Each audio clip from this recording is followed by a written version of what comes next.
All right, looks like we're live. Let's see some comments in the chat. Let me know if you're watching, that you're watching. Let's see who we've got hanging out with us here. It's probably not going to be the most busy attended live stream of the three because it's the last one, right? So that means you guys are truly the hardcore group here that is actually hanging out on the third and final live stream here. I'm excited to wrap up on the mix here, because we have done a lot already and we still have a lot to go. Of course, we have to do a lot of automation, we have to bring in the final effects, and some more like samples and whatnot, and then we're probably gonna wrap up with some automation, some quick referencing, that kind of stuff. All right, let's see. We got Frode is hanging out with us here. We got Ben here. Happy Friday, man. Happy Friday to all of you guys. We got Tricklops 8 again. Again, I'm mispronouncing your name there. Let's rule this off. Yeah, man, love it. Let's roll off. Heck yeah. We got Mickey there. We got Hans. Oh, yeah. Good group, guys. Cool. We got Alessandro. Lucas here. Love it, love it. All right, like I said, this is a smaller group this time, which is totally fine. You guys are the hardcore group. Colossos is here. Colossos. I don't know how to pronounce all of you guys' name, which is totally fine. We got Morton here. Good to see you, man. All right, we're gonna kick off in just a second, and we're probably going to be doing the same thing as Wednesday. I don't know if you guys were here on Wednesday as well, but I basically start because I haven't been in this project for 2 days by now, right? So I got some like objectivity back, I got some perspective back on what it sounds like, and so I'm gonna hit play in just a second here. And then those first 10 seconds are going to be super crucial again. And they're going to be eye-opening, right? Because I haven't spent any time on this song for 2 days now. So, those first couple of seconds here are going to be giving me a lot of information about what the mix actually sounds like right now. And since we have all the faders up pretty much now we also have all the context that we need in order to really make final decisions about balance faders, about how bright and how dull or how dark things should be. And so, we're probably just going to start off with like a quick round of like catching up on some things, just implementing some like fresh thoughts here, some fresh input into this mix. The more moments like that you can create for yourself, where you just win back some objectivity, the better, I would say. Because it's very rare, like I said on Wednesday as well, where I finish a mix in like one sitting. It's always like I'll sleep on it, win back some perspective, some objectivity, and then come back to it the next day or like a day after with fresher ears, and then all these like little insights into what your mix actually sounds like. To me, those are golden moments. So I try to take as many of those moments as possible for sure. All right, let's see, Derek, this has been an awesome series. Oh, I love it, man. Super sick to hear that. I'm stoked that you enjoy this. Yeah, nice. Lucas is honest to make the exclusive hardcore club. Nice. Only way to be, Mickey. You get it, man. You get it. Love it. All right, by the way, Rudolph, you got to upload this mix to Spotify so I can choose whether to keep Jordan's mix or swap weird. Yeah, we're probably not going to do that. We're going to get trouble with ours themselves probably in that case. So impossible, man. I will probably upload the final mix into the community though, so that you guys can check them out. Would even be fun to get this mastered as well at some point, right? So that we can really compare Jordan's final master versus mine. It will be kind of cool. We got Andrea here, very cool. Big welcome, you guys. Johan Lovgren. Probably pronounced that wrong as well. So that's gonna be my thing, I think, for all of these live streams that we're gonna be doing in the future. I'm gonna make it a game to mispronounce as many names as possible. I'm already pretty much on fire with that anyway. So. Anyways, good to see all of you guys. We're probably just going to jump into the mix. Right away, let's see. We got Morton here. Been listening to the first 2 videos while working the entire week. Good, man. Love that. Hopefully you guys get a ton of insight from this. After the live stream, by the way, guys, if you're an Artist Pass member, Black Salt Audio Pass member, you're also going to get the printed like one-shot kick and snare samples that we're going to end up with after this mix is fully finished. That's for you guys. We're also going to upload the final mix into the community for Artist Pass holders so that you can compare and kind of digest and compare it to Jordan's original mix. And we're probably going to do more live streams in the future as well. Oh, right. And the last thing is that we're probably going to like combine all these 3 live streams into like one long 6-hour long video or something where you guys can just watch the entire mix from start to finish in just one video. Without having to go between 3 videos, right? So yeah, that's all gonna happen ASAP. But first, before we get to that, we obviously have a mix to finish here. So I suggest we're just gonna head over to Pro Tools, and then yeah, let's see what it sounds like. Again, the first 10-20 seconds are gonna be crucial here, just to kind of get some perspective, right, on like where are we at exactly? What does it sound like right now? Let's see. I think I've seen this Key and Peele episode. Love it. Yeah, sick. All right, we got Sean in the chat here as well. Black Salt Audio here. Very cool. So if you guys got any questions, Sean will also maybe be able to respond to a lot of you guys' questions. And otherwise, I'm going to totally try to keep up with the chat. Without further ado, without any more talking, let's just check out the mix, see where we're at. Let's see what it sounds like.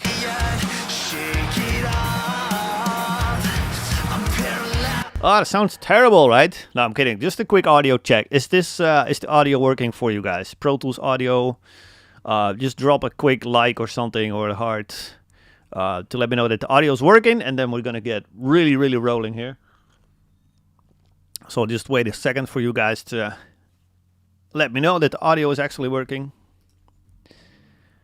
I know there's always like a long delay on these streams, right? Which is kind of annoying. But if audio is good, then we should be able to roll here.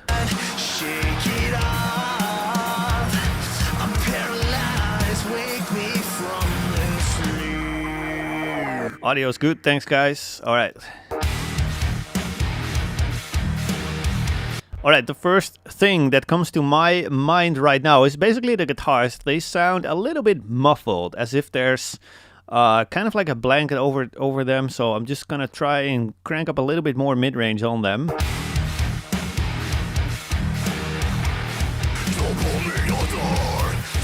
Those screams are way too loud as well, so we have to deal with that too. I'm probably gonna go with a different EQ here. Not like a different, but like an additional EQ, I guess.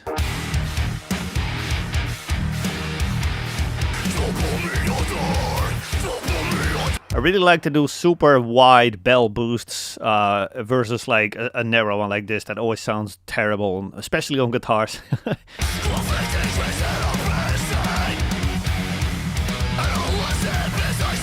Yeah, definitely I really enjoy this little extra bit of presence. So 3.5K, couple dB there.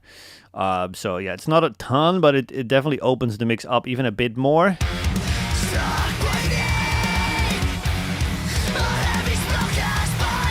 Alright, we definitely have to level these vocals a bit more. We can probably have the clean vocal here be kind of the lead, and then the center scream can go down in volume here. And then we have some stereo screams here, which I would like to use a bit more. So we basically have clean, and so clean down the center, down the middle, and then the screams kind of left and right here.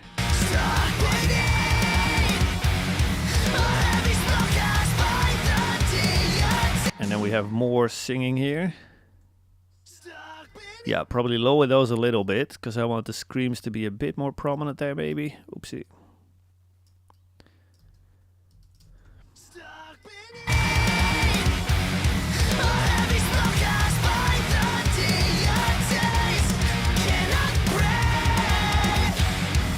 Alright, that's sounding okay. Let's see about here. I like that too.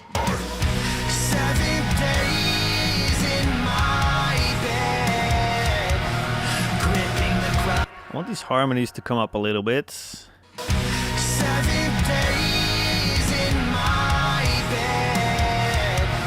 Okay, that's better. I like that more.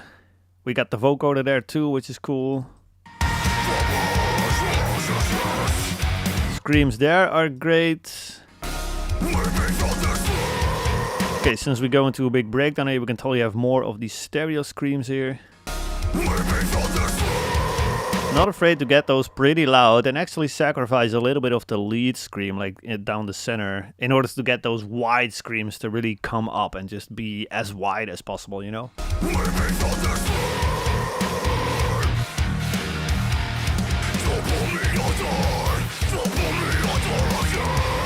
We got high screams here, probably. Yes, sir. So I'm gonna bring these up.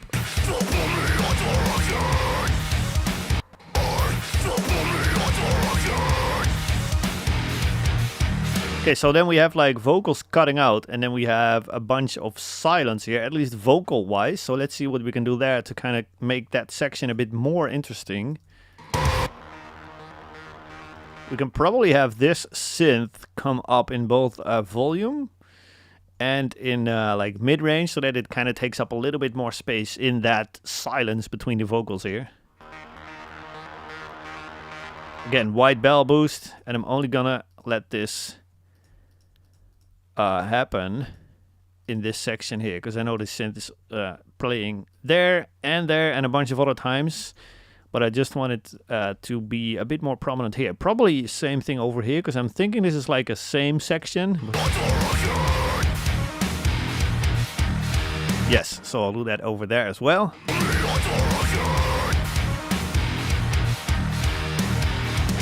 Yeah, it just takes up a little bit more space in the mix now, which is totally cool.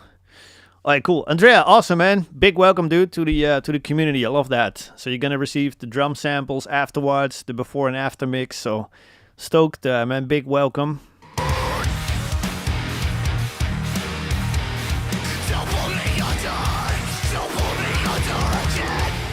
Alright, over here we got like 5 screams, which gets a little loud. So let's lower those a little bit.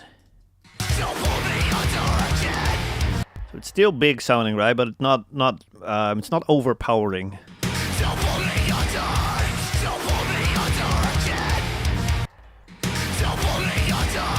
You actually have those a little louder still.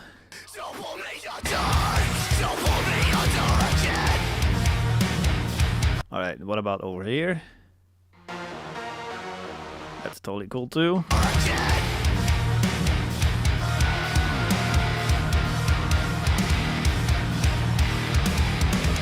We got more stuff here. We got vocal effects, which we haven't touched yet. So let's bring these in a second as well. But first, I kind of want to finish automation for these vocals here. Make sure that the vocal balance kind of works everywhere throughout the song.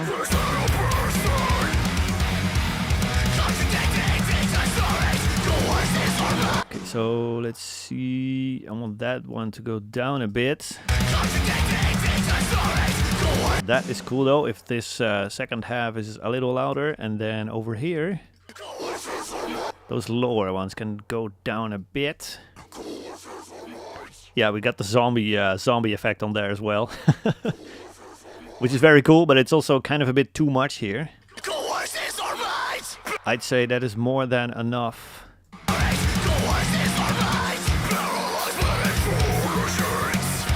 And of course, we want this kind of accent to come up a little bit more.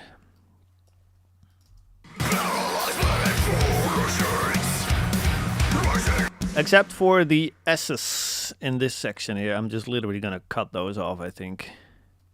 Let's see. Yeah, so we just have the S here from the center vocal, which is totally fine. Okay, bigger finale here, because we're going back into the clean chorus, I guess. So we can totally have a little bit of like an announcement, right? So it's like, the chorus is coming. This is the big finale, right? Before the chorus. So yeah, definitely gonna bring these high vocals up again there. Maybe even a bit more. Yeah, and then we go right into the chorus here. Don't show this again. Alright, I want that little accent to come up there, because that's like right in the little silence, in the little stop there.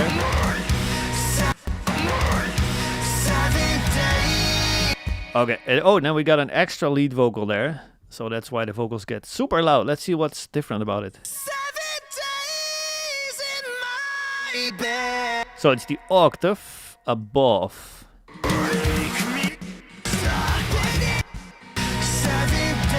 Yeah, so we'll keep the low one as is, and we're just gonna get the higher octave. Just sit slightly behind it, you know. So 7 days in my bed. I'm actually gonna move it a little bit back in terms of timing. 7 days in my bed. All right, we got Wind Chime Production. Good comment, ASDF, love it. Big welcome, man. Good to see you guys hanging out here. If you're just tuning in, big welcome. We're just trying to wrap up on vocal automation, and then we're gonna dive into vocal effects and other effects and drum automation, and all the good stuff is gonna happen today.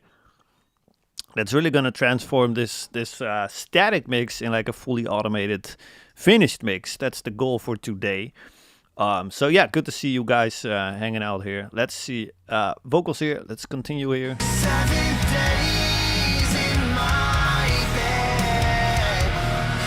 I'm actually going to sacrifice a little bit of that lower octave here in order to get more of the higher one in. 7 days in my bed. I really dig that. And then for the stereo ones, let's see what we got. I can probably copy the volume levels that I have over here. And I can copy the fact that I deleted the breathing sound, I guess. And a little bit of S back. That's better, alrighty. And then volume wise, where are we at here? 14.5, 12.2.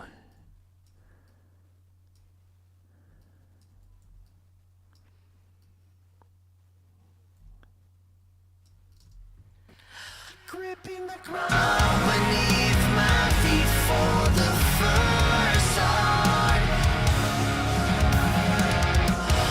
Waking up is a choice they won't make, but I'm making a choice on my own. Alright, very cool. Waking up is a choice they won't make, but I'm making a choice on my own. Alright, let's see. 7 days in my 7 days. Yeah, so okay, the total volume of those two vocals combined is a little bit louder than I would like it to be. 7 days in my bed. Gripping the ground beneath my feet for the first. Awesome. Waking up is a choice. I'm pretty happy with that, and I think that's pretty much the last section in the song. Let's see what kind of vocal effects we got here. All right, let's see where we can put that. All right, they're cool, but they take up a little bit too much space.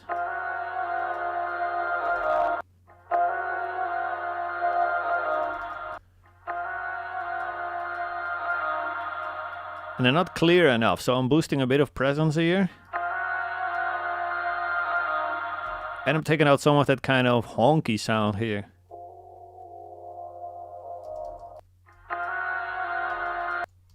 Gripping the ground beneath my.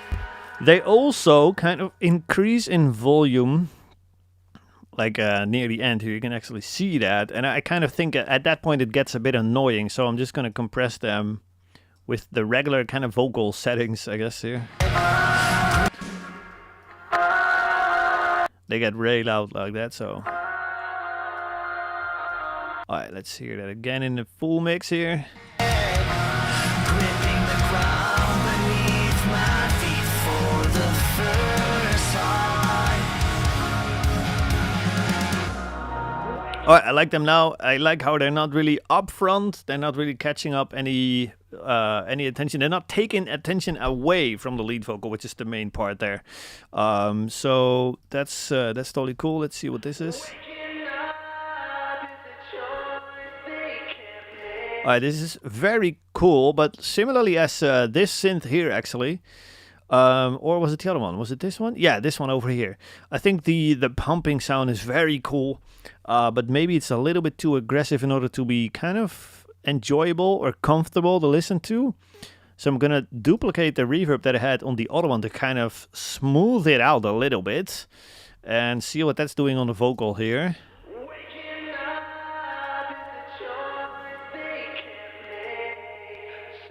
Yeah, I actually do enjoy that, so let's try to keep that.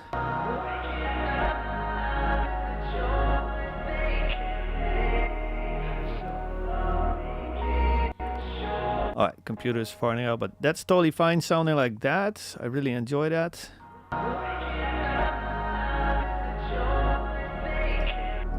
You can have that sub low end go a little bit lower maybe.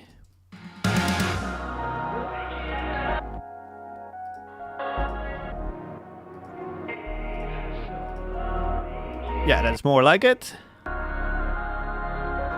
Right, then we got this vocal synth over here. Oh yeah, that's the little accent, little sound, so let's bring that up a bit.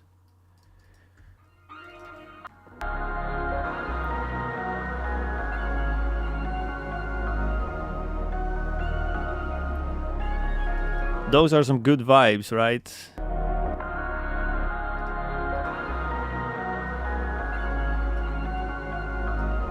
More of that. Okay, and then we go into the... Yes?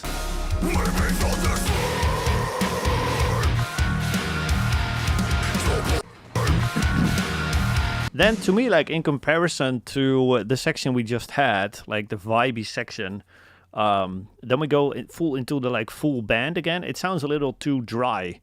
So probably gonna increase the reverb on the scream vocal here, at least on that long one. Definitely. So that it, I don't know, like matches. Yeah, maybe just do all of it. So maybe just like that.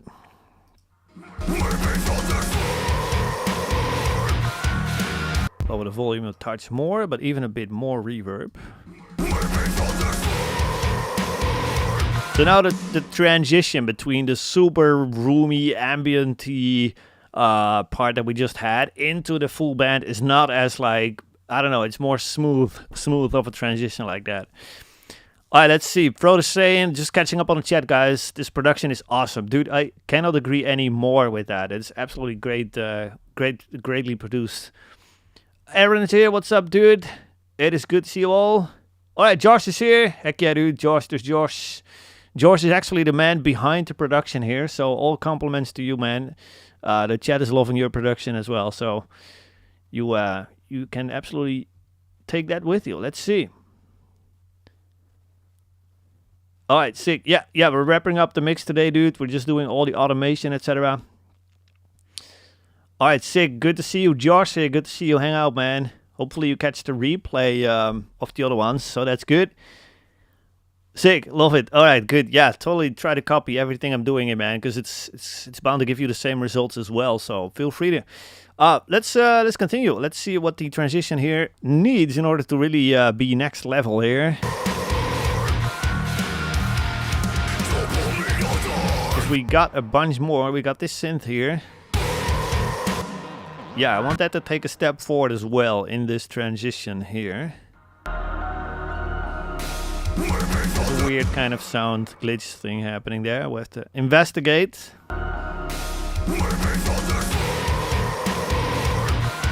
Let's see what's up with that. Seems to be like a crash here.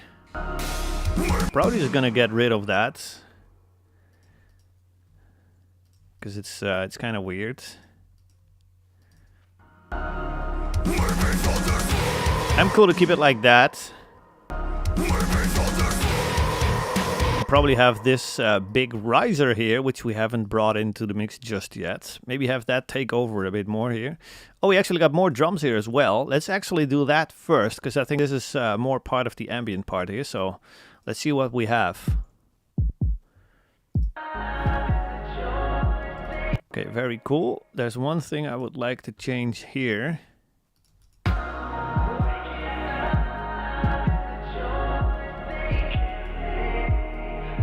Guess what? More 90. Big surprise, right? And getting rid of a little bit of the boominess there as well. I think this is actually in the intro as well, yes.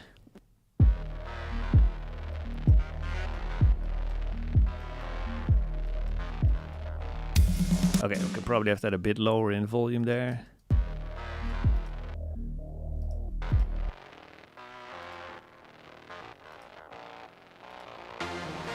Okay, we can probably have this one not happening here. Yeah, okay.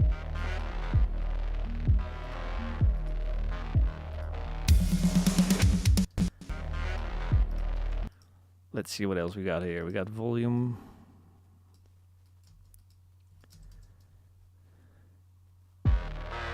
Maybe a touch of reverb on that little intro thing as well. Because to me it's a little too dry, too like, too in your face, you know?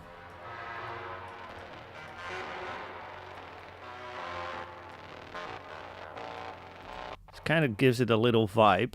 And I'm just going to automate that here. There we go.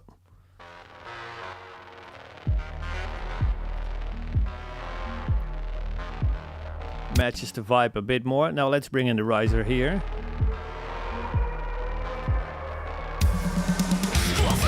Definitely gonna add another riser to that, but we'll get to that. First I want to check out the kick and this drum loop or something as well.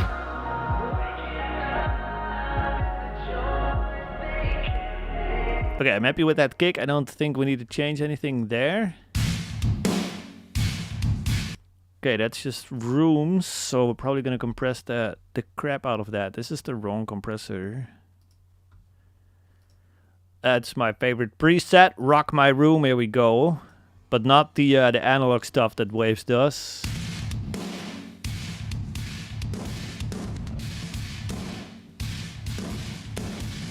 Okay, good compression. I want to make it darker.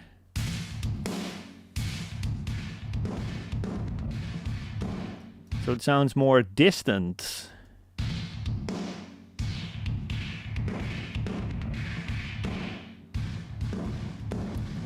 Take out even a bit more of that cymbal there, or whatever that is.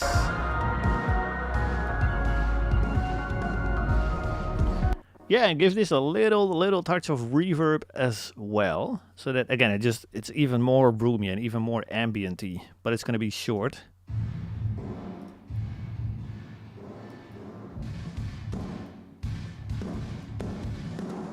Kind of like that. Let's see what that's like.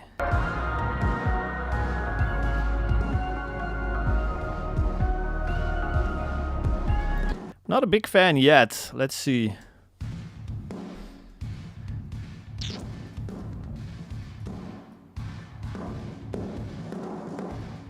Kind of want it boomier, but also less cymbal, you know? So I just want more kick snare, but less cymbal.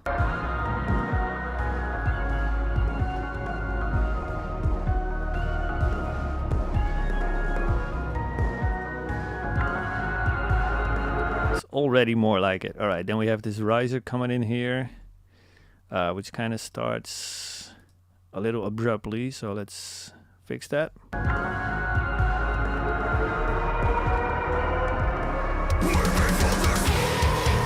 Alright, and then we got a cool bass drop here. Let's see what it sounds like. Okay, it's just a cymbal and a drop. Obviously, we need escalator on that drop here. That's more like it. And a touch of reverb.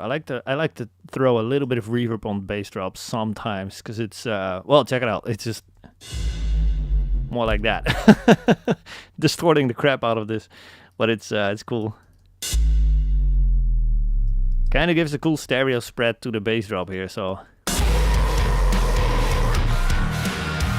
what do you guys say? Is that loud enough for the bass drop? I'm not sure yet.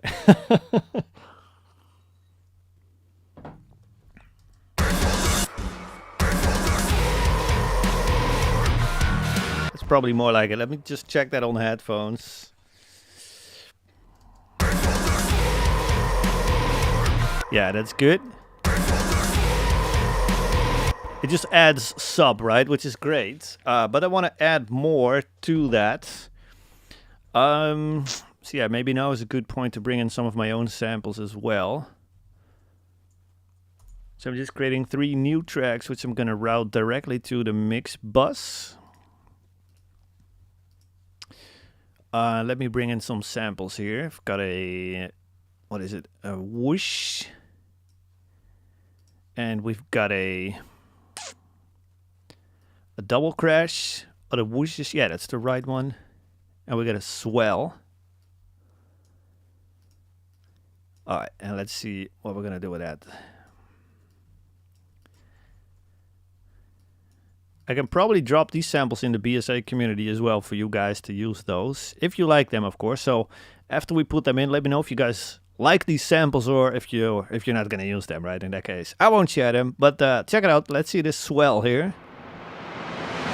I like that sound. It's just like, I guess, kind of white noise or something that just fades in. It just really builds a ton of anticipation here,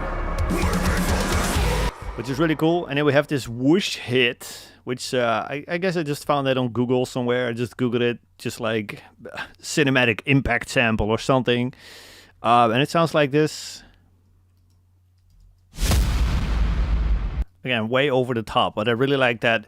The fact that it's not just low end, but there's also some sort of like a transient, like an explosive kind of attacky sound to it. And so I've been using this one a lot. To me, that's a bit more powerful than just the bass drop. So I'm happy to sacrifice a little bit of bass drop in order to get a little bit more of that attacky one out of there. Yeah, maybe not that much, but that's totally cool. And another thing I've been using is just this double crash sample here. It's insanely bright, but it just contributes more to that big explosion sound that we kind of need in a transition like this. Let's try that again.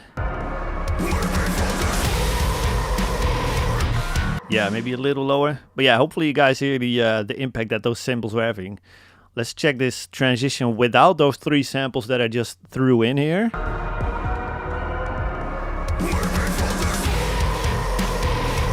And now with those 3 samples,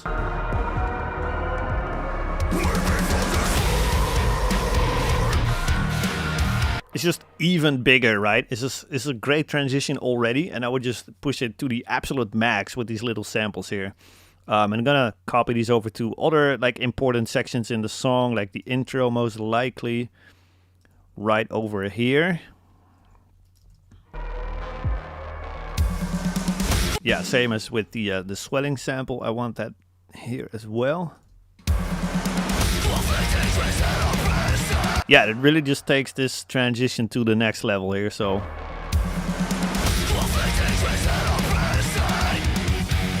Very cool.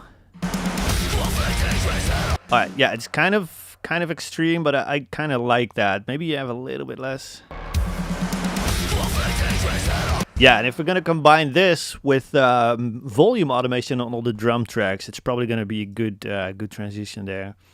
We got one more fader here with a swelling effect. Oh, that's a cool one. Let's see where it's happening. Yeah, that's great. Let's lower the volume a bit. Even a bit more. It's kind of loud. Therefore, it's kind of cool, but I don't want it this loud.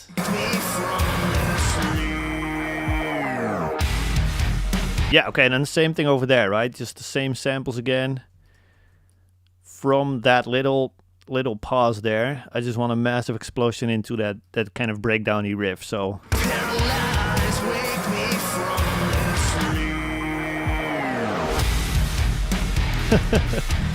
It's kind of over the top, but that's really kind of the point here as well, so I like that.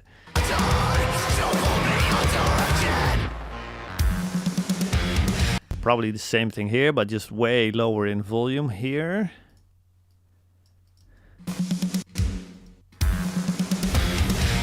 Yeah, just a little extra, a little something. crash is probably the main thing here. Again, repeat over here. But then even more subtle here. I'll be catching up on the chat in a second because I'm seeing a lot of fire happening there, which is good. Yeah, so little details there. That's really cool. Let's see one more over here. Yes, so right into the clean chorus here. Probably want to cut off that little fade in at the beginning of that whoosh hit there. Maybe we don't need that much. Okay, let's see.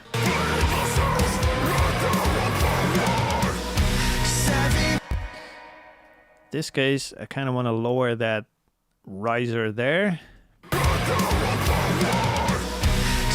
Okay, and then it's like a little pause here, but it's not really silent enough. So actually it's over here.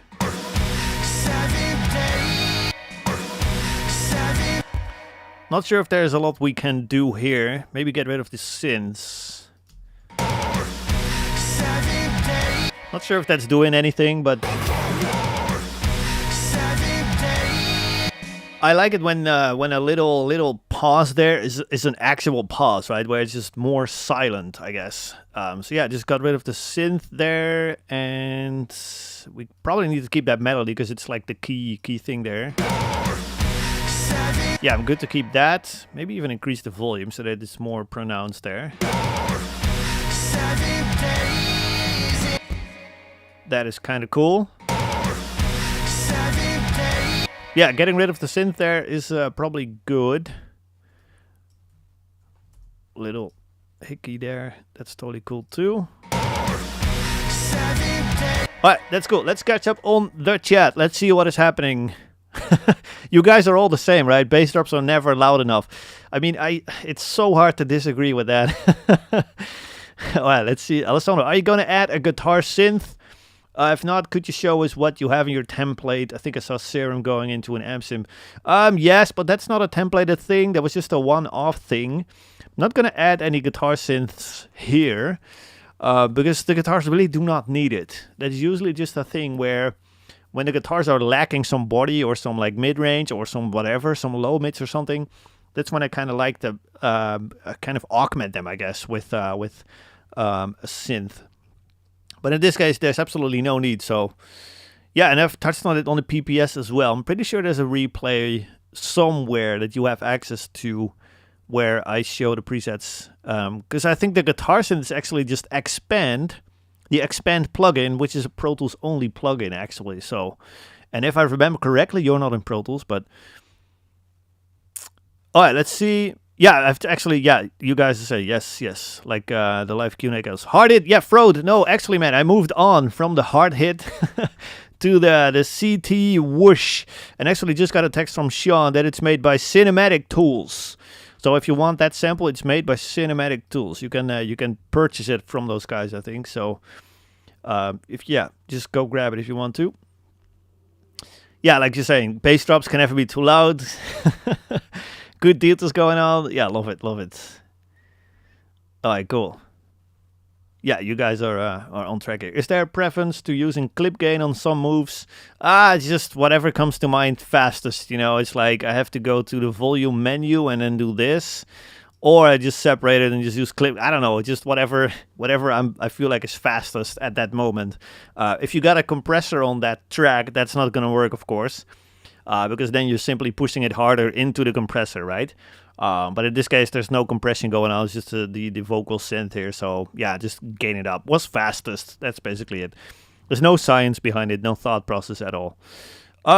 Let's see. Where are we at? We got a bunch of samples going on. There's one more transition here.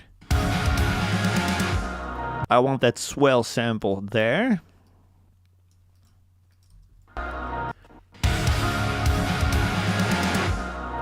Oh, that's sick. I'm probably going to duplicate that, actually. And reverse it. And then kind of paste it together like so.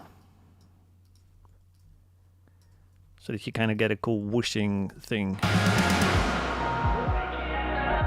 Not sure if it's necessary, but it's kind of cool.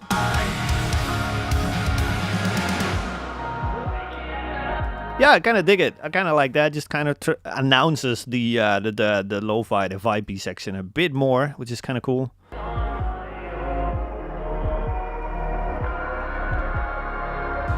Okay, I'm not sure about this one.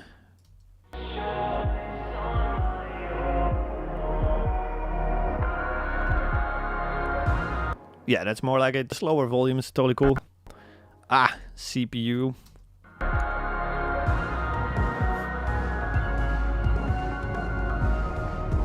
Still on the fence about those rooms here, the drums there. Maybe they're too dark, actually. But they're also too rich in attack still. So let's get rid of that.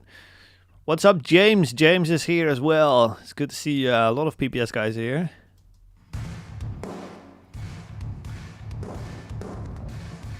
Just dialing back on the attack here.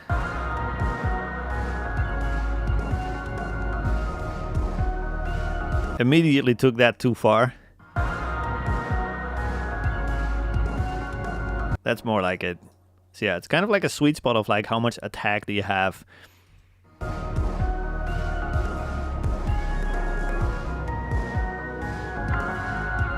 I'm gonna keep them low because I'm not a massive fan of these. Probably want to have the listener kind of focus more on the synth stuff anyway.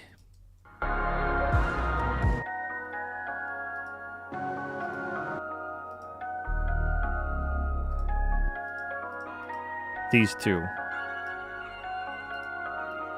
These are the main point, if you ask me. Okay, cool. Yeah, that's better. I like that a lot more. Then we have the big transition there. Okay, there's one other little thing I want to add here, which I was missing. I'm not sure yet if it's gonna work, but I just want to give it a shot here real quick. My infamous snare bomb on that very first snare hit. So we got like... Yeah, that one. I kind of want to drop that snare bomb here, which sounds like this. It's just a massive bomb there.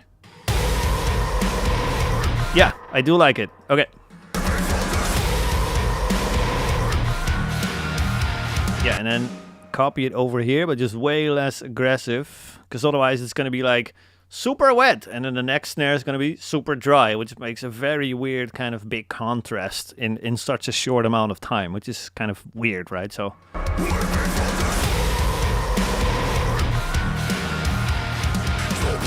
that's better. It's more like a natural kind of transition now. Maybe a bit more here.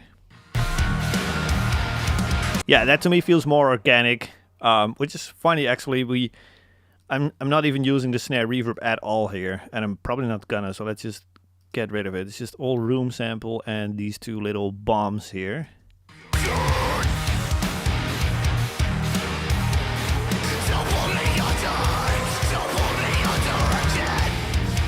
Alright, then we got another transition with the big riser. Let's drop these bombs here. Way too much, so let's lower them a bit. Yeah, so it's still kind of, you don't want those things to really take up a ton of attention, and to be like clearly audible, like they're super obviously like that's a sample, but you really just kind of want that transitional moment to be just a little bit more interesting or more impactful. Or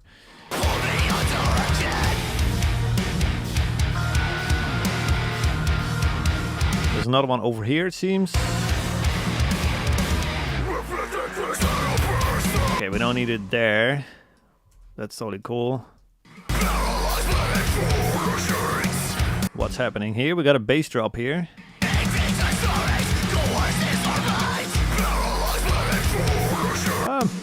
Not sure if we actually need that over there.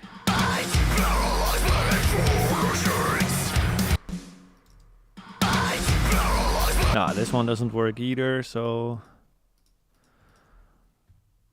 let's see what we have here. Okay, into the chorus. I do like it, but it's with a slight delay here, a little pause again, so that's cool. I do like that. Maybe we need to swell, maybe we don't.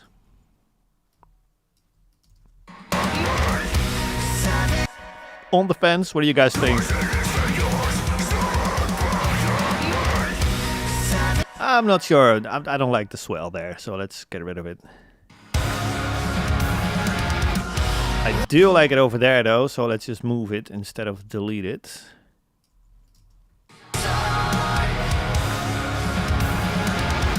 Boom, here we go. Let's see, catch up on the chat really quick. James, yeah, you're late, man. Yeah, I'm I'm on the fence if I'm gonna let you be on this call or not. No, I'm totally joking. Me and James, I'm always roasting James in the Q&A calls and whatnot, so it's totally cool.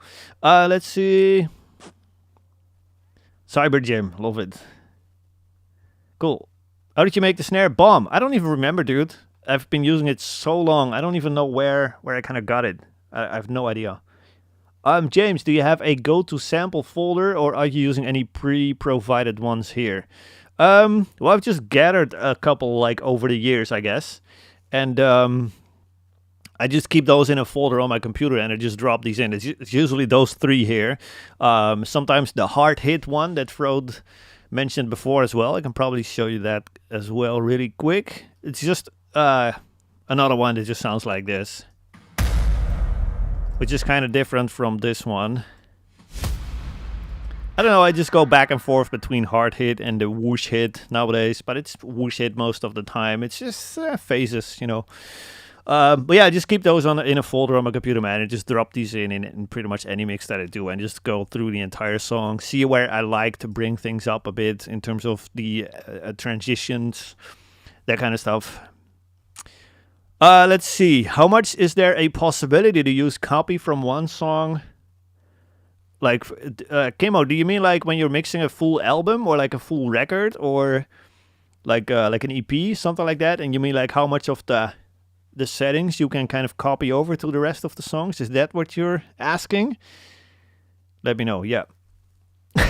James, yeah, is watching this while getting the forehead tattoo. Yeah, James was going to get a forehead tattoo of something I said or something, and he didn't, so I'm obviously very angry with him. Yeah, he's miking up a lawnmower at the moment. Love it.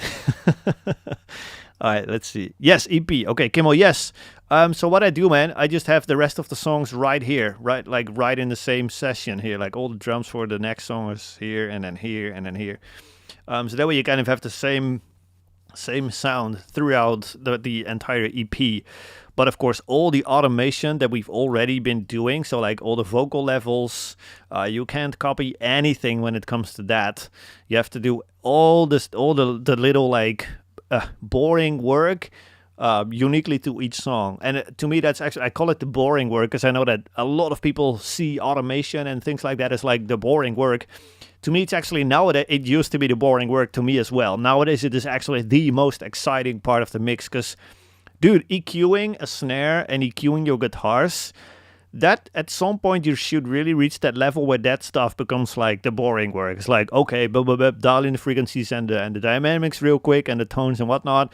Cool. Now we can actually mix, right? And we can actually play around with the attention of the listener, and we can play around with, you know, the stuff that we just been doing with the transitions and the energy that you go from one section to the next section in the song. Like, how are you gonna grab the interest of the listener with those transitions, right? And with these samples that we've been doing and all the different vocal levels, and we're gonna do even more with that when it comes to drums automation, you can really kind of create a unique kind of energy flow throughout the song, right? Where the intro is just a little bit smaller sounding, and then the chorus you go all out with all the levels, and that's really the work that you have to do on like full length records and whatnot. But yeah, other than that, man, I just have the rest of the record right there in the same session, and I really like working that way.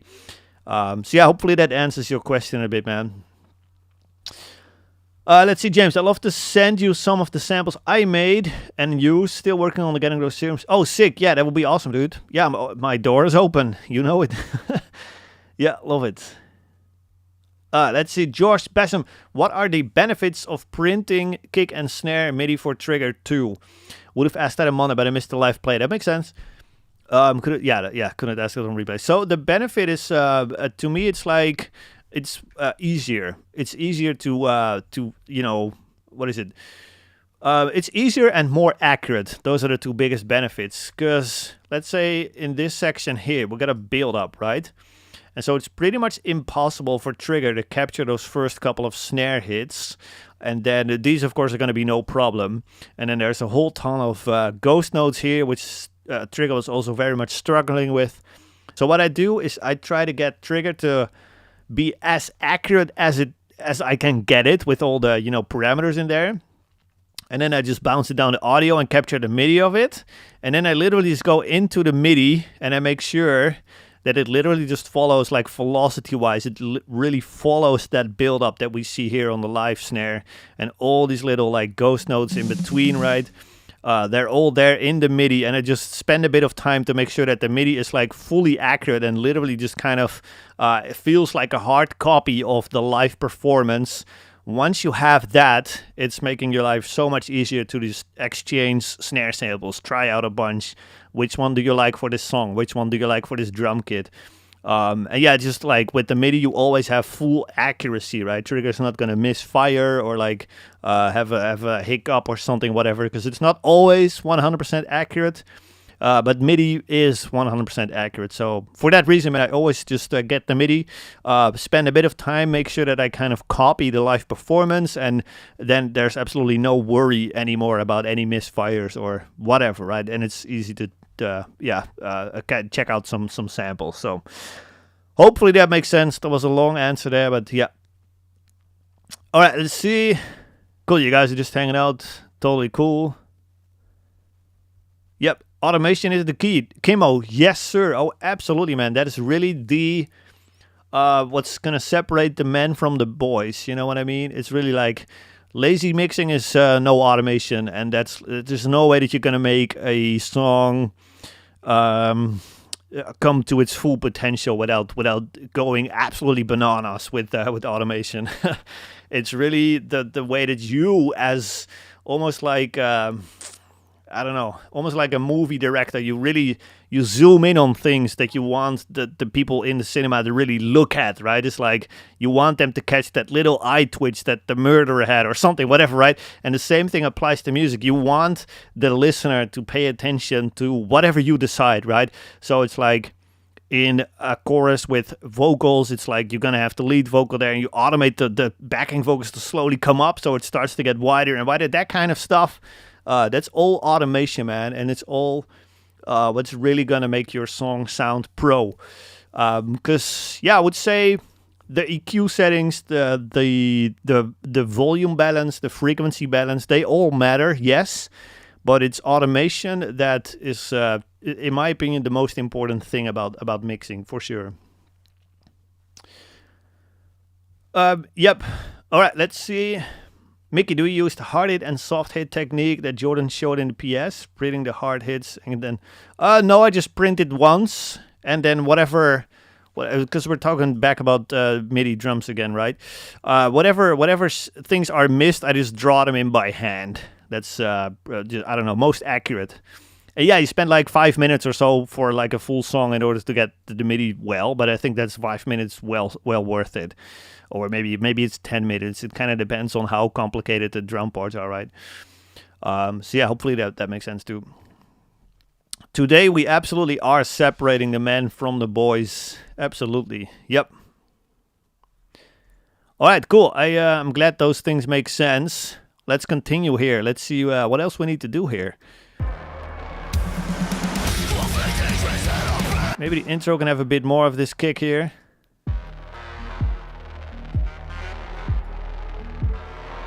Yeah, and a bit less of this synth, actually.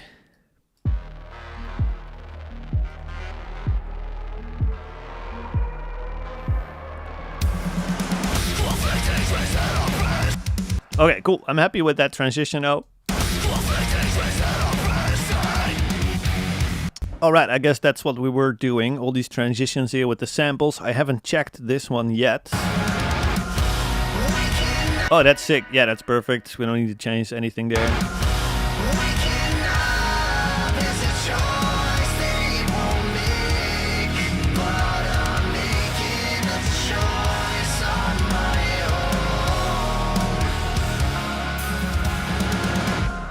Okay, perfect.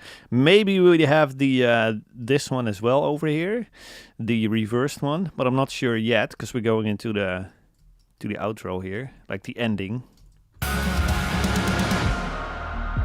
Oh, yeah, I really like that actually. Let's keep it.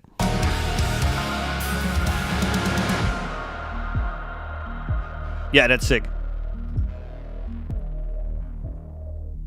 Yeah, I'm just gonna fade these out, so like that.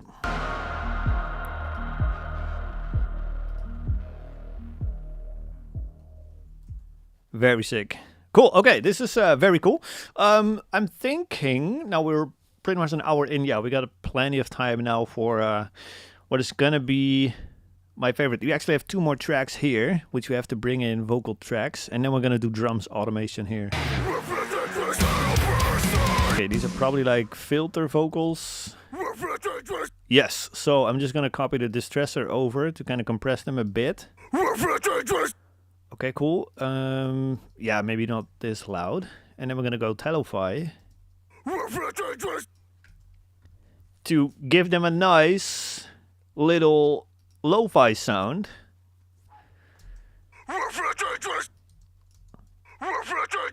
More compression. Yeah, full out on dirt. Bit of slap to it as well. Cool. Done. Let's see how much we need of both of these.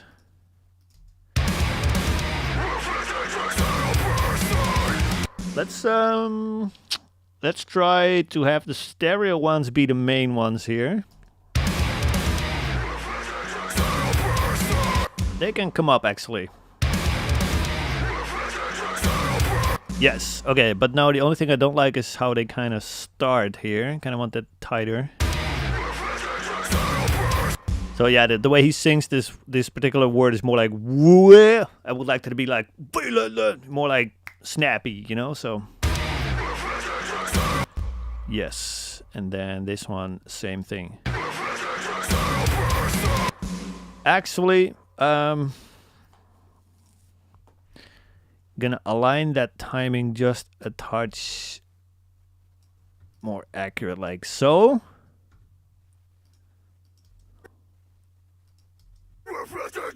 Yeah, that's tighter. Bring that back there. Get rid of these tracks here. We don't need those.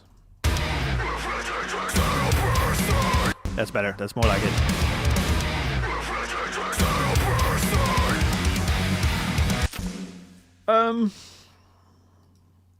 Let's try something here. Let's try to kind of let them kind of fade in or something, but then from dark to like bright. Not sure if this is gonna work. Just having fun with something, see if it's cool or not. Because it's kind of the difference between these lo-fi vocals and then the actual vocals which come in here. To me, it's just not really big enough just yet or something. That's kind of cool.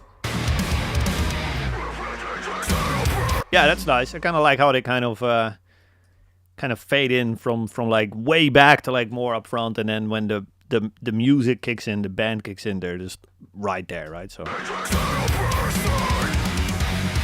very cool. Okay, I'm pretty happy with most of that. We got all these synths and we got the guitars, we got those samples. Yeah, I think it's time to go drums automation now. So we're just gonna go to kick first. Probably have this a little lower. And then the first one way up, obviously, right? And then over here we got like an accent hit, right? It's like do do do. It's like the main melody, so I want to emphasize that. And I don't think we need to emphasize that second one, but really that first one is crucial there.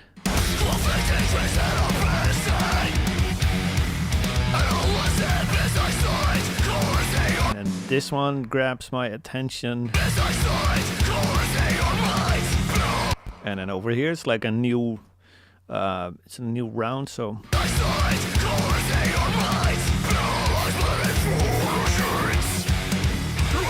Same thing over here. That one.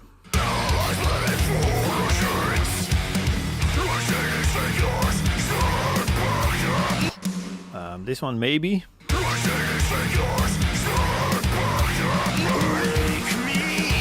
Yeah, and over here we need to do some automation on that snare because it's way too roomy now still. Probably just lower the sample. And the room on even more.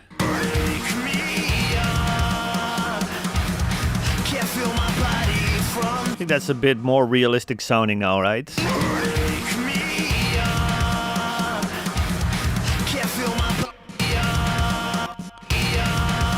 So these kicks here are kind of at the same timing as the guitar chucks, so I kind of want to bring those up. Yeah, really kind of emphasize that. I think that's really cool. So let's do that across the board here. Same thing over there.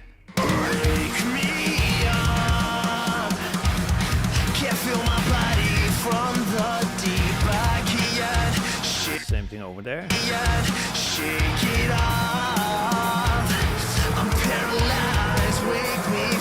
Okay, these rises are too loud.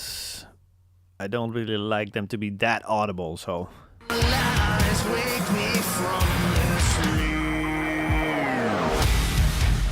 Nice transition. You see how much impact these little samples are having on this particular transition here? That's so sick sounding. And without, it's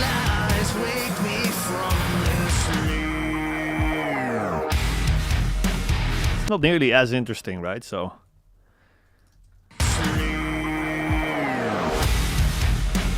very cool. Okay, cool. Let's continue on kick automation here. Probably want all three of those hits to be emphasized there.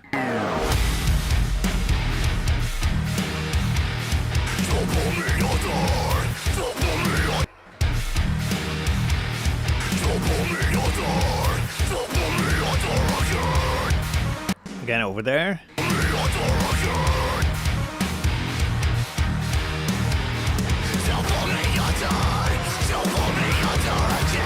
Okay, I don't think we need to emphasize any more kicks there.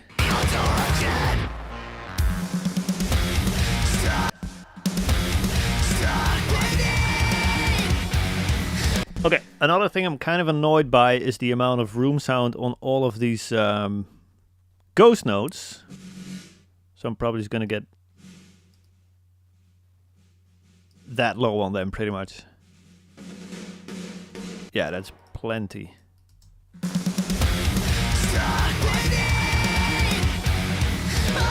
Okay, another kick we need to accentuate there.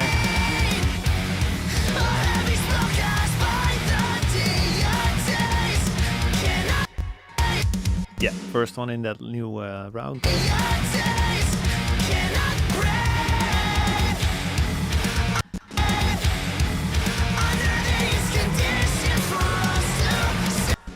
Here's another one of those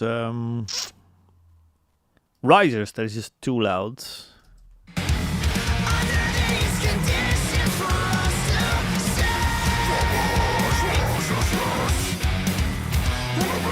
Actually, what I want to do here is bring up all these kicks in the somewhat slower section here. Same thing over here. No, I'm actually going to keep that as is, and only the second time when that slowdown comes around, I'm going to get those kicks up so that you have a little bit more energy the second time it comes around.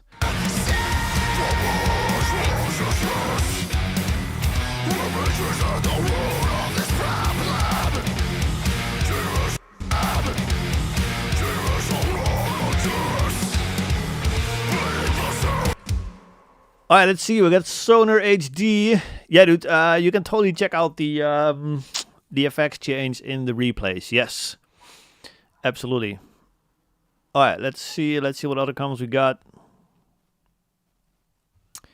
Details and that vocal sound sometimes like Mr. Schuldiner. Yeah, totally. I have no idea who that is, so I was just saying, yeah, totally. Alright, let's see. Alessandro, am I the only one who hears some snare hits too low in the blast beat? I have no idea, man. I haven't paid attention to it yet. I'm gonna get to snare automation right after we finish kicks, so then we'll probably get to it. Alright, so now, I'm not sure, man. It's probably in the first, I think. Yeah, I think it's in the first when I go over the effects, yep. Alright, let's continue kicks here.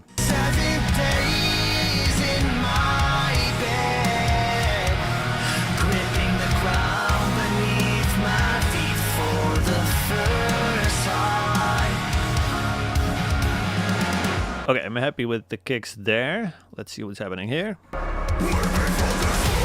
Okay, we need more kicks here.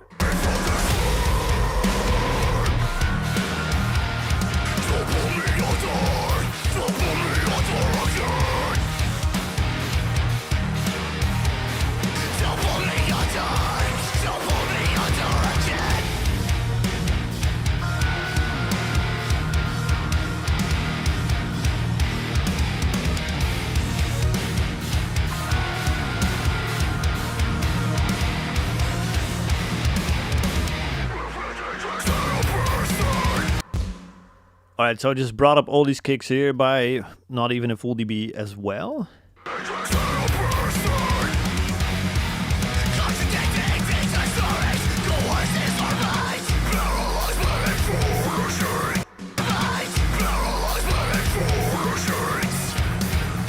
Okay, we got another 3 chugs here that I want to accentuate. Dun dun dun.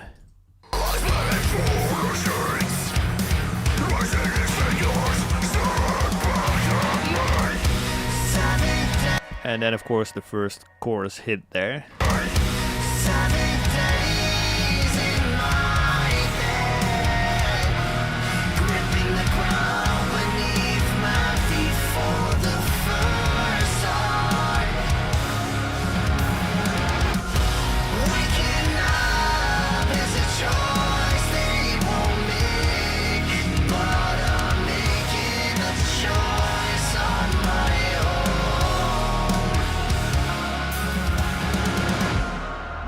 Okay, that's it for kicks. Not a ton, but that's still very notable. Let's go to snare. I do like the balance between the live one and the sample there, but I just wanted to end a little higher in volume here. Yeah, that's totally cool like that.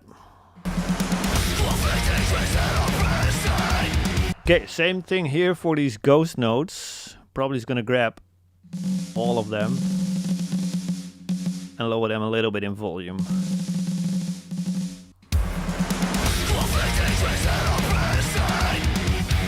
We overdid it, so maybe a little bit less, like so.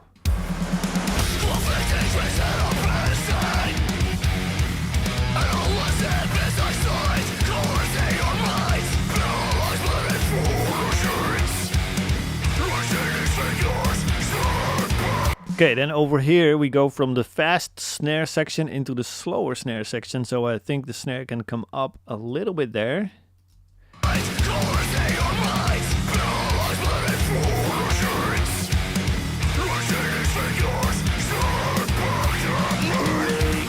Okay, and then in the fast section I wanted to go down a bit in general.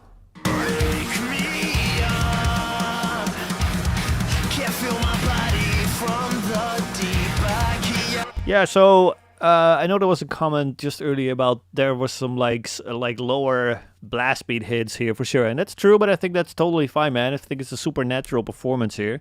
If you're gonna like equalize them in literal sense of like equalizes the volume between and the velocity between all these snare hits here. It's going to be super robotic, which is why I've also been lowering the volume of the sample here to really just emphasize that little part on like the live performance and just make sure that there is a little bit of imperfection in there on purpose. So I don't want to undo that now by just making sure that every single snare hit is the exact same volume. That would totally ruin this part for me. So I'm just gonna keep it as is. Wake me up. Can't feel my body from the deep. I can't shake it off. I'm paralyzed. Okay, another little change I want to make here is that the room sample is just going on a little bit too long for my taste. Just like goong, and I want it to be shorter, like goong. So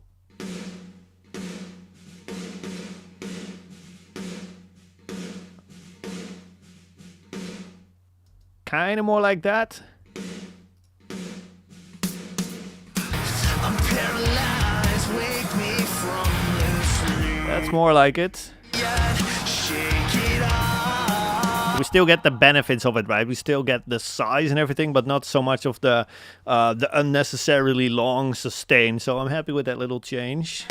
Shake it off.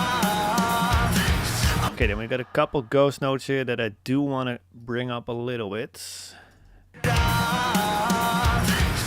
paralyzed. These three, for example. I'm paralyzed. Wake me from this sleep. And these ones over here. Me from this sleep. Okay, then we can have all the snares in this slow section come up by a lot here.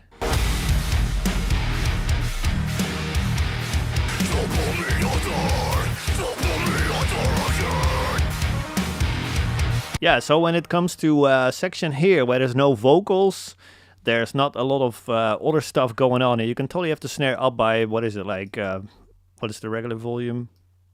-11, and over here it's -7, so that's 4 dB up, I guess. And it's totally cool. I even want a bit more room sound here.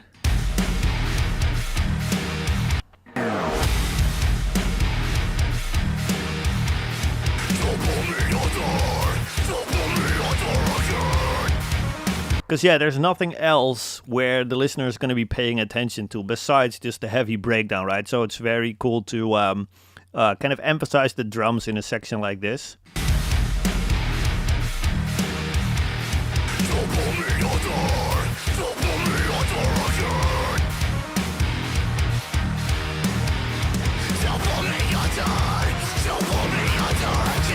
Yeah, and then the faster snares here you can take a little step back again, because you don't want that super fast part to kind of distract from the vocals that are still happening here.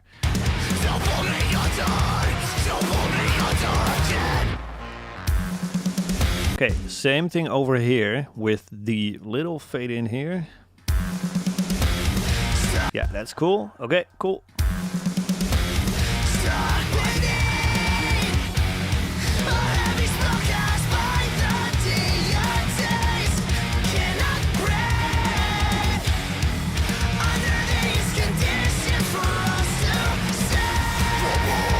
Same thing over here as before, where we go into like the slower, like more calm kind of drum part, I guess. So I'm bringing up the snare there again.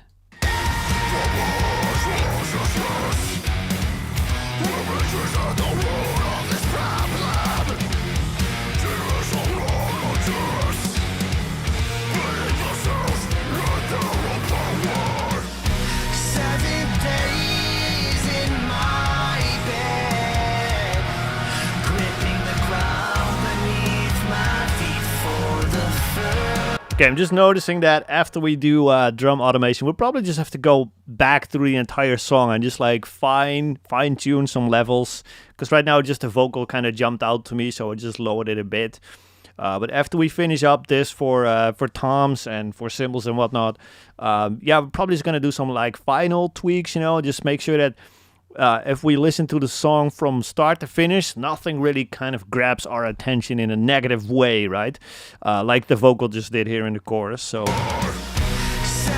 days in my bed, gripping the ground beneath my feet for the first. actually, another thing that just came to mind that I really want to explain a little bit is because if you guys were here on Monday, the very first live stream, you also heard me say that I'm really not worried about making like the perfect volume balance or spend any time like building a volume balance at all, because as you can see now, the volume balance pretty much changes throughout the entire song anyways, right? It's just like I have this is my starting point, I guess, of which I start automating, but it can literally go from here all the way to here.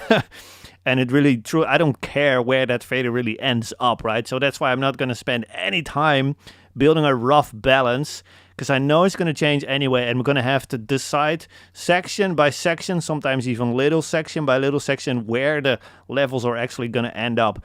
So yeah, I just wanted to share that little thought process with you guys.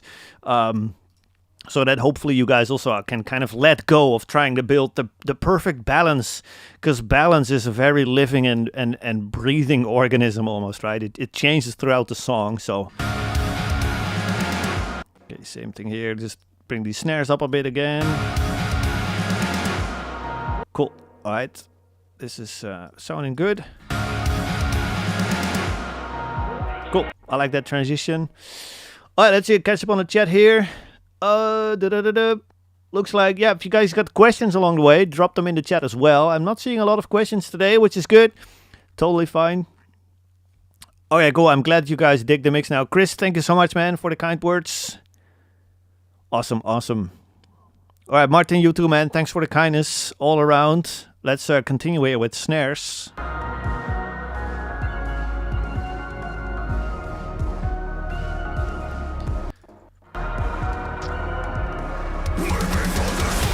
Okay, then we go from a silent section into the breakdown, so I want that build up to take up a little bit more attention than it's doing right now. Maybe you can go kind of extreme with that. Yeah, and then the snare itself can come up by a gazillion dB in the breakdown, right? Not afraid to really crank it up there.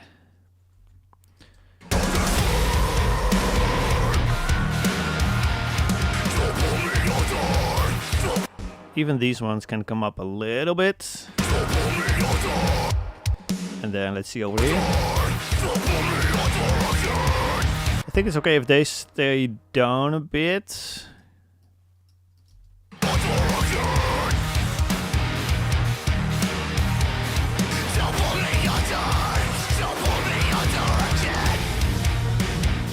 Yeah, and then these should really come up again. And we need another sample here. Oh, we got it, but it needs to be louder.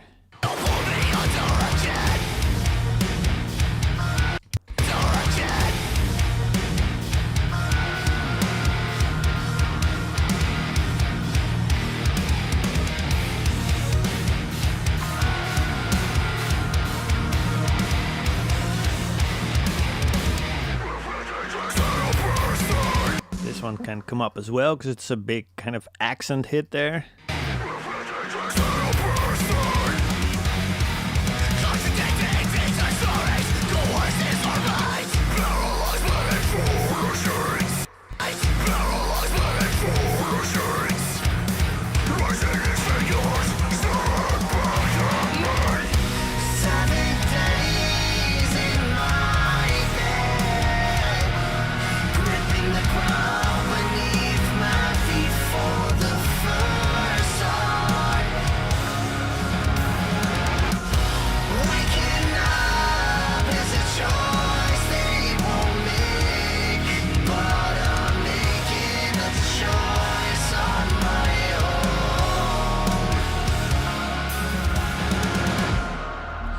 Okay, that's cool. And then just one snare bomb at the end as well. See if that works.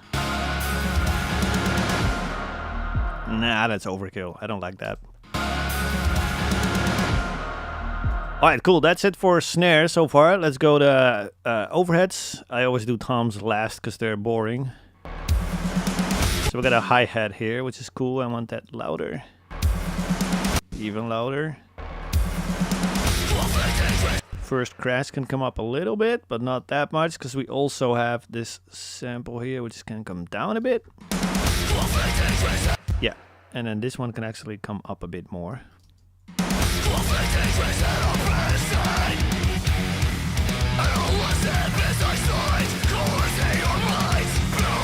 Okay, then all the cymbals in between here need to come up a bit.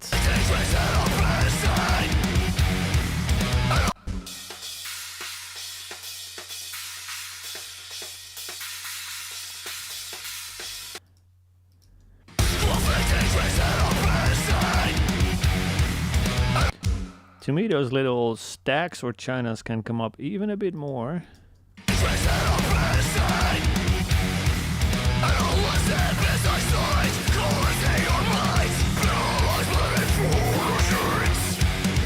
Hi-hat is already plenty loud.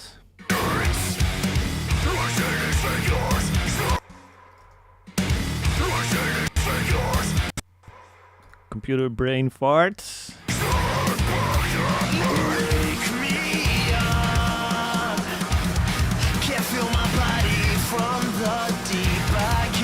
Okay, same drill here. Chinas can come up a little bit. See what this sounds like. Yeah, because they're kind of, you know, on the same timing as the rhythm guitar chugs, right? So it's kind of cool when you got a guitar chug and a china quite loud at the same time.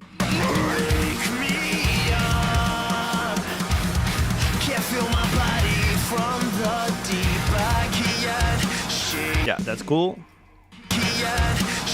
Then I'll just copy this little section over for here.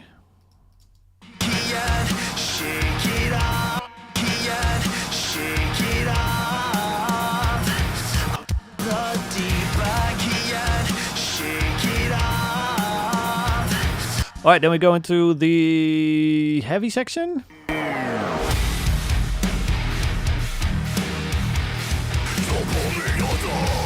Tons of cymbals in heavy sections like that.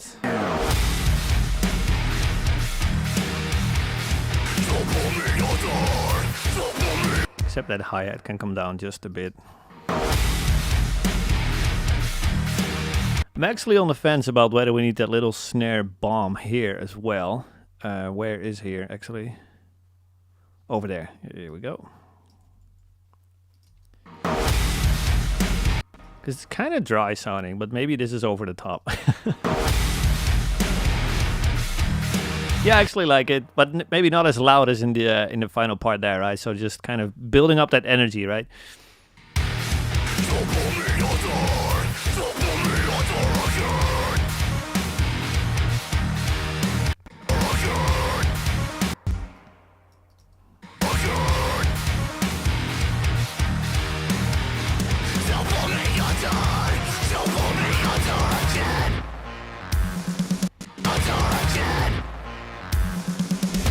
Another hi-hat that I want louder. Okay, then we got a similar section as the intro here, so I'm just literally going to copy over the automation from that intro riff and use that at least as a starting point.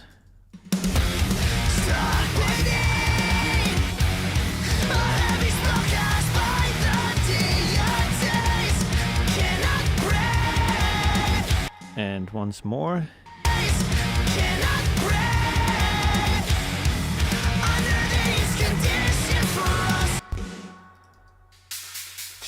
Got some weird ones over there, so I want to already know that Nathan wants to hear those out loud. That's kind of cool. Okay. Did we miss those in the intro actually? Let's double check. Doesn't look like they're there, so that's good.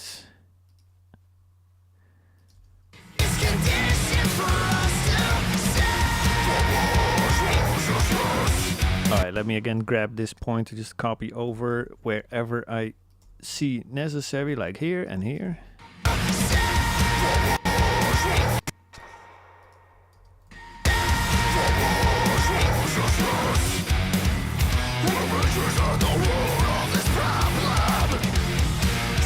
This one needs to come up and then...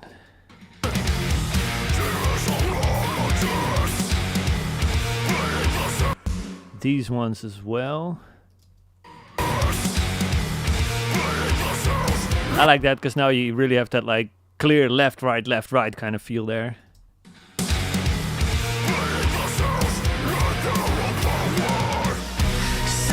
Yeah, I'm still very much on the fence about all these risers as well.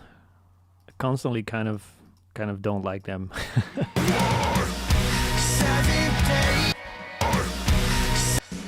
So we go to the offbeat here for the... So this is going to be our loudest crash here, and this one is probably just going to stay at the level it is. Even a bit more.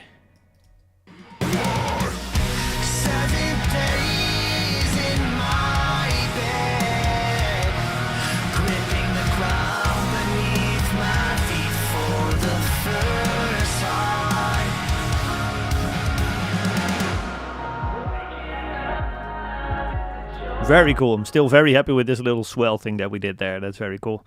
Let's catch up on the chat. Oh, let's see. Alright, cool. That's because you asked me. Thanks, bro. Appreciate the kind words, man. Love it. Wonder if those synth vocal things need to come down slightly. Yeah, maybe too, man. I agree with that. Like I said earlier, we're probably just going to go through the entire song a little bit afterwards. Just fine tweak some things. See how everything is kind of sitting. And then what I would normally do in like a real mixing scenario, I would do the fine tweaking after all this automation and then sleep on it one more time. And then just do one like final check, play it start to finish, see if everything or nothing really grabs my attention in a negative way. Like, I don't like how that's really too loud. I don't like the transition there just yet. And only then would I send it over to the band. So either way, this is still going to be like somewhat of like a little rushed situation, I guess, right? Because there's basically one final check that we're going to miss out on here.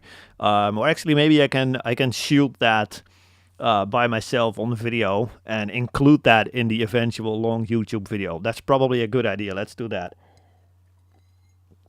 Kimmo, how do you deal with lousy drum tracks? If renewal is not an option, replace, man, with samples. That's the real only thing you can do at that point. Luckily, we can do that with drums.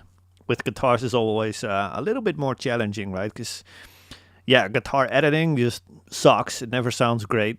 So when a guitar tracking isn't done right, it just, I don't know, it's just never really going to work. So yeah. All right, let's continue here. Cymbals. Let's go into the heavy breakdown here.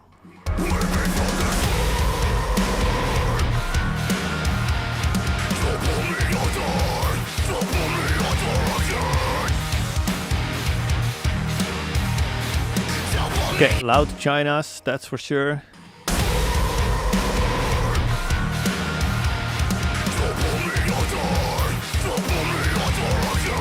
Okay, another accent crash here when we go into the new circle, new round. I don't know what the appropriate English word for that is, I guess, but yeah,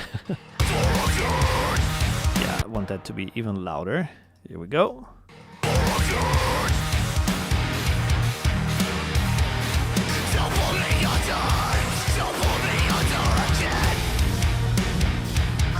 Okay, then the energy drops by a ton because we go from crash to, we go from China to crash. So I kind of want to keep that a little bit more consistent.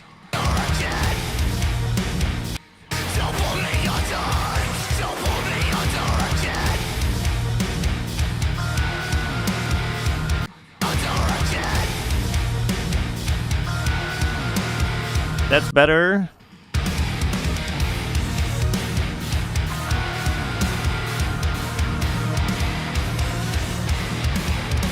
Back into China there. This snare needs to come up. These two need to come up. That's better. Okay, cool. Let's see what else. These are hi-hats. Yeah, all three of them. Okay, cool. Oops, here we go.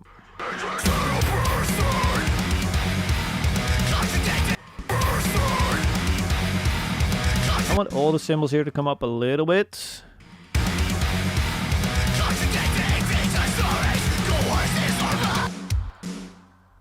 Alright, cool. I don't know if anybody else is struggling with reading Josh's messages. But yeah, I can't read your messages for some reason, dude. I just see finger red number, one finger red number. So I'm not sure if that's supposed to happen there, but...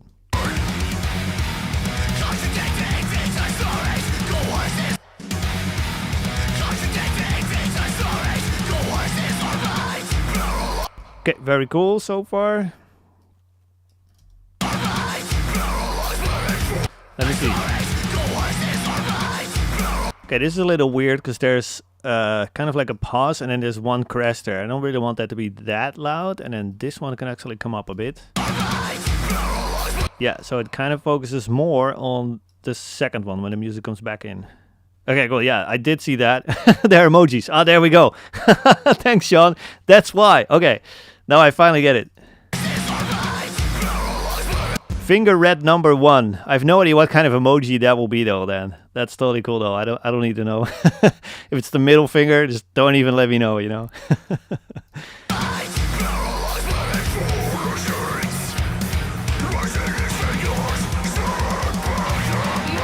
Okay, this whole section really needs more cymbals.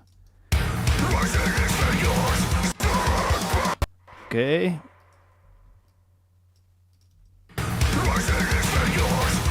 I don't even need to do that. Just bring those two crashes up even a bit more. So what I'm basically listening for, by the way, because I don't think I have explained that very well, because you can see the volume is all over the place. But what I'm really kind of listening for is that no matter what cymbal is being played, the energy is at least at the level that I want. And if I want more energy, like in a breakdown, I increase that even more, right? But usually it's like right cymbals, or in this case, it's the right crash over here that is much lower in volume than all the other cymbals.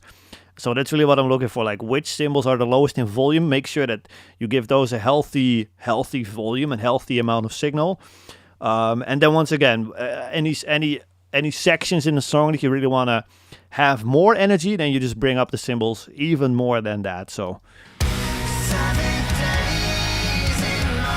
Okay, we have another repeat section here, which is this one. So I'll copy the cymbal levels over, again, just as a starting point at least.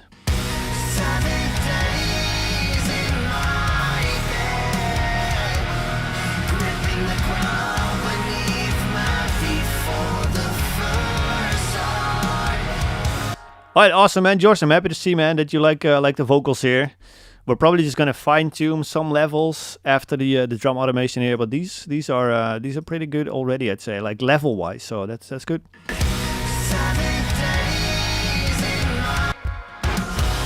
Okay, another copy paste there.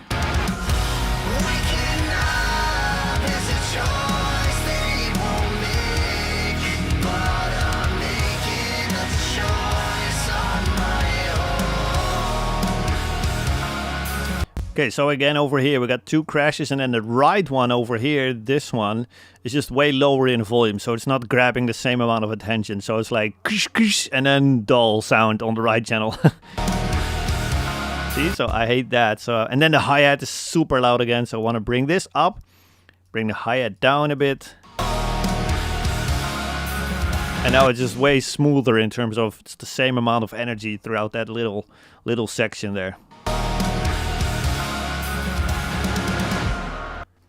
Very cool ending still. Very happy with that. Yeah, that's sick. Okay, cool.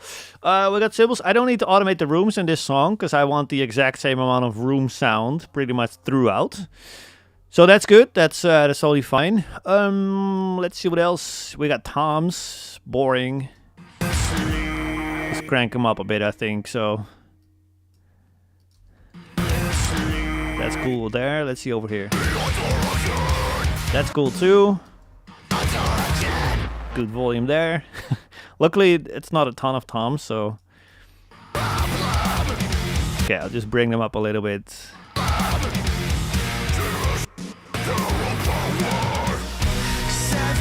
They all work there, so that's fine.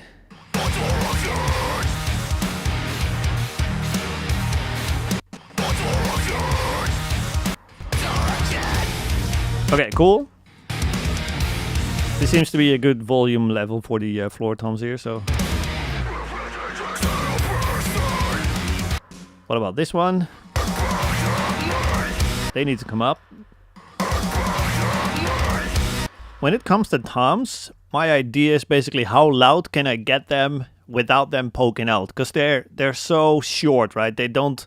it's not that long or like that common that you have a long tom section where the toms are really the main thing. They're really just accent things. They're really just little things that kind of announce like a new section is about to start in the song. Pay attention, right? And so with that in mind, it's like when they're only there for like one little, not even a second, right? I think it's totally cool if they grab a little bit of attention and they kind of poke out a little bit on purpose. Again, just for that sake of being that announcement. Like, pay attention, listener. There's something happening here in the song. Like over here, I think it's quite loud, right? But I like how it's kind of like, again, just pay attention, listen up, something is about to happen, the chorus is about to start. That's basically the announcement that it's trying to make here, right? So yeah, I'm basically just looking at how loud can I get them without them being annoying. Totally fine there. There's one that needs to be cut still.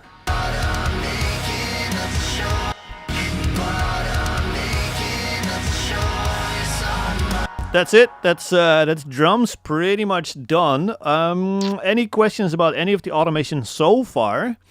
Because I think if all of this pretty much makes sense to you guys, then we're probably just going to do that last tweak and just skip through the song, make sure that we're pretty happy with all of the levels pretty much. Then after that, we're gonna call it quits on this live stream. I'm gonna sleep on this mix. Of course, the replay will be available here, and then early next week or something, I'm gonna dive into the mix like one more time to make sure, like one final listen through, you know. Like I said, I'm gonna film that, and we're gonna add that to the eventual final YouTube video here. Probably gonna do a bit of referencing as well on that last little run. But yeah, I think I'm not gonna do that this time, right? Because we're so deep into the mix right now that if we're gonna reference now, we're probably just going to chase sounds that we don't want to chase, right? Or we're going to change things that we don't want to change. So yeah, not recommend that. Anyway, let's just hit play pretty much from the beginning and see if anything kind of stands out in like a negative way, or if anything grabs our attention. As in like this still needs work or something. And again, guys, if you got any questions about anything about the mix so far, now's your chance, because after this quick little final check, we're gonna sign off. So yeah, drop questions here. Let's check it out. Love it, man. Good to see the good comments here. Super happy to see that. Okay, right off the bat, I want that snare feel to come up a little bit.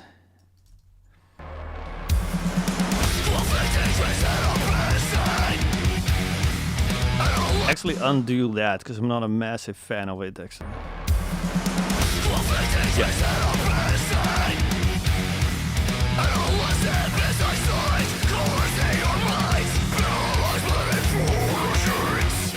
There's one vocal line here with the low vocals that's eating up a little bit too much space here. I think it's this one. Yeah, we got the zombie effect on this one, right? Yeah. Maybe we can lower that one a bit and keep this one as it was. Yeah, because it was kind of jumping out to me, so...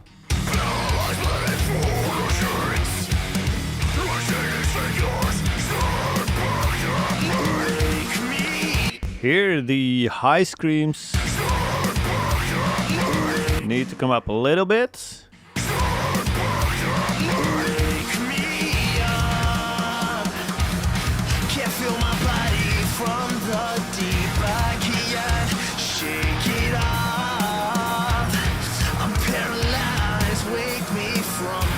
Okay, clean vocals are cool. I just want them a touch brighter.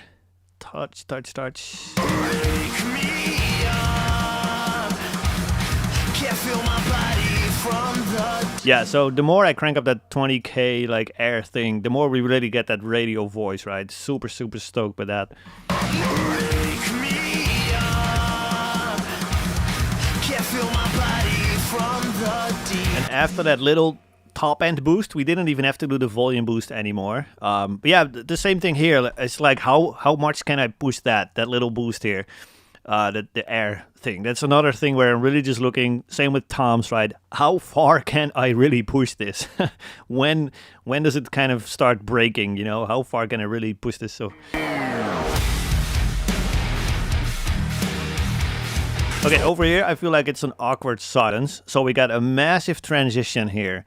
We got a big explosion, we got a big bass drop, we got a big snare bomb, and then the energy really drops a lot until the vocals come in, luckily, which kind of ends the awkward silence. But anything from here to here is basically like, there's nothing happening. So and finally there the awkward silence is broken, but what is this? Okay, let's see what we... Okay, so this one is just following the guitars, so we can probably bring up this one quite a bit here, so that it's not so silent. This is -9.2, okay.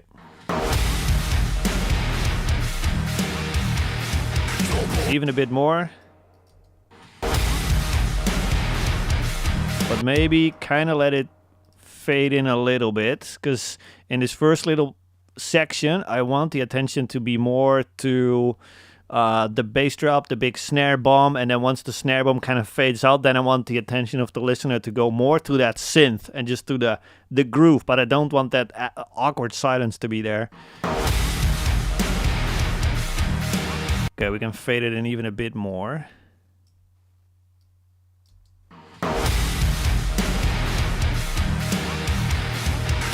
That's more like it, right? And then as soon as the vocals kick in, the listener is completely focused on the vocal anyway, so that synth can really go take a step back immediately. That's totally cool.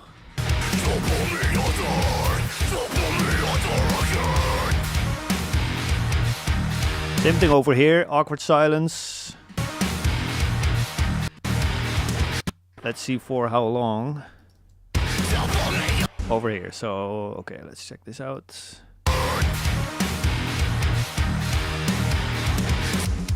So it's not even doing a ton, right? It's not even playing a massive melody or whatever, but it's just kind of there to fill up that void that the lack of vocals is kind of leaving there. So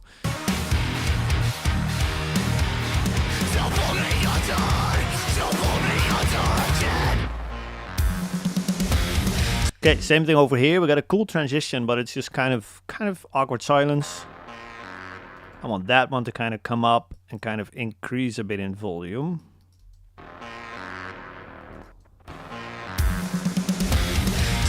But maybe not that much. Let's see. It's always a little trial and error with these things. Something grabs your attention.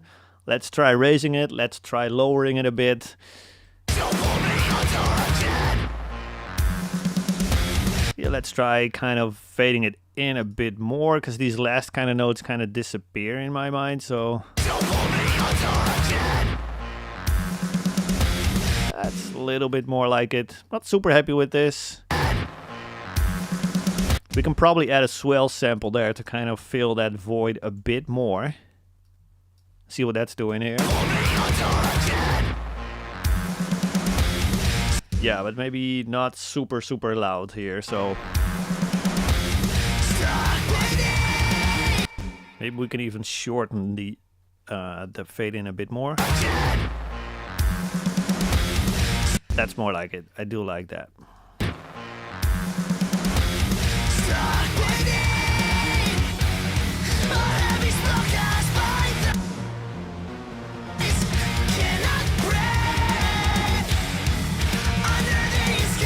Okay, one final idea I have for this synth, this one over here. I want to emphasize that mid-range a bit, take out a bit of low mids. because we got so much bass and fast drums and everything going on that we don't really need this from the synth here. And then, but we do need a bit more 1K so that it cuts through a bit more. Let's try that throughout the song here. See what's happening. I forgot where we were. I think over here. Yeah. Oh, I just messed that up. I made sure it was off here. But I want that to come on here, so I need to flip that.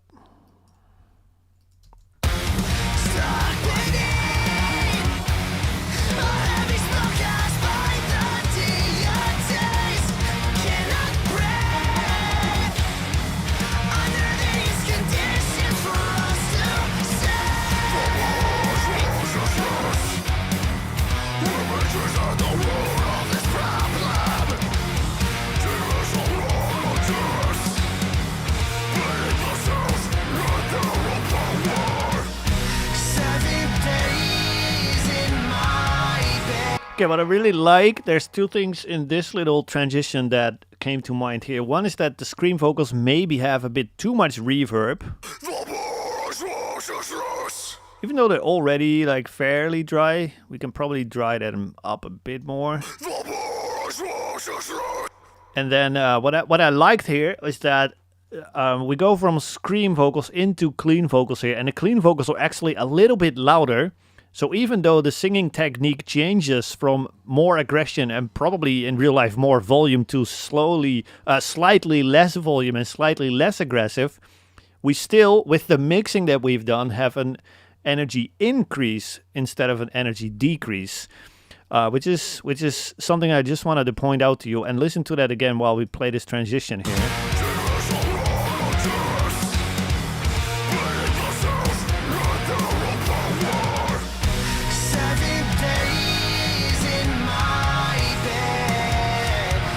So the song slows down, right? But we still have a sense of like, wow, it's actually getting bigger. Even though, again, the screams turn into clean vocals. The tempo actually halves, like slows down, right? The drumming, that is.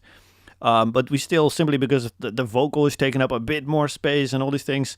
And we have a bit more of these synth effects and whatnot going on as well.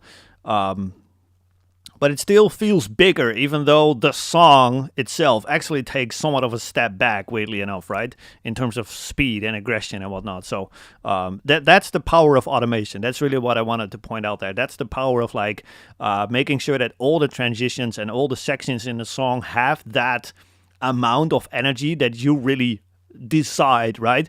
And that's also like, wow, this section is probably going to sound even bigger, right? That big breakdown over here. Because we got snare way up, we got drums way up, we got the China insanely loud. So yeah, I just wanted to, again, showcase that like whole energy transition, different sections type thing. Hopefully all of that makes sense. Okay, now we're getting to those vocal effects actually. Let's check these out here.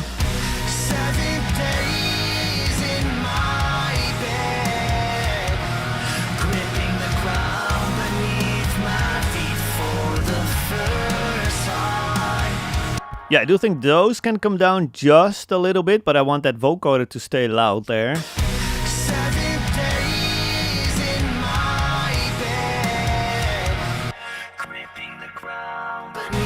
It is just so fun. It's so sick. I just love it. So I just, I don't know. I would rather, I don't know. I just don't want to lower it. I just love it so much.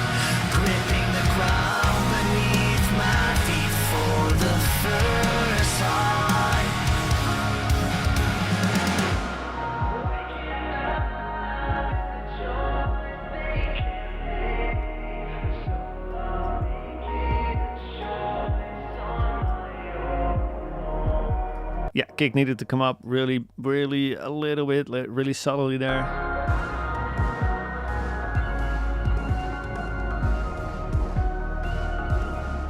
Okay, right over here, we go into this melody over there with the Not this one. Not this one. That's the bass one. This one. Those one need to come up a little bit over here. Because they are like the main hook in this section at least. So they really need to take up a bit more attention.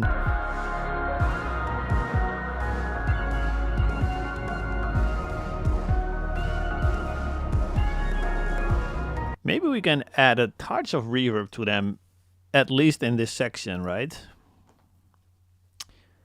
Just kind of give them a little bit of, I don't know.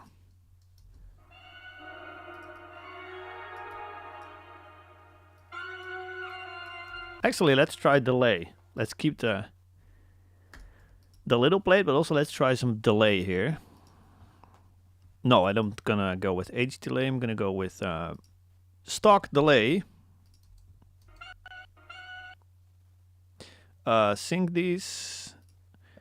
Link these. That's what I was looking for. Here we go. It's really confusing like that.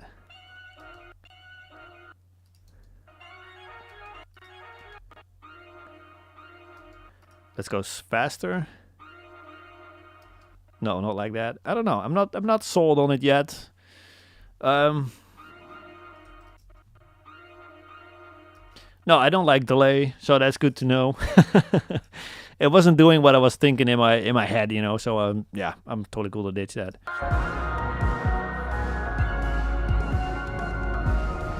Actually, I still hear it, so let's just try it another way. Just gonna duplicate the track. And gonna route this to the synths bus as well really quick.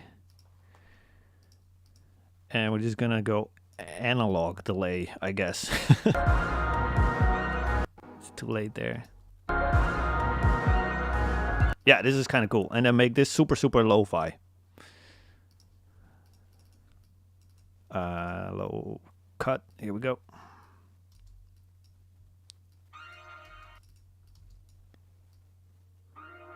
More like that.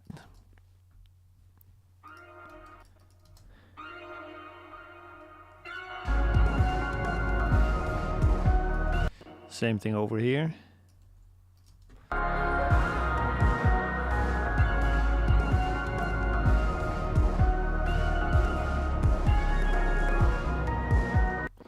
And over here.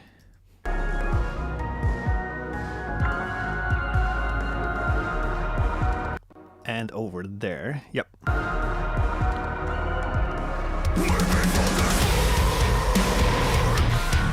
Okay, so I like everything about this, except that the breakdown part kind of comes out of nowhere. I'm not sure if we need to bring this cymbal back or something. No, absolutely not.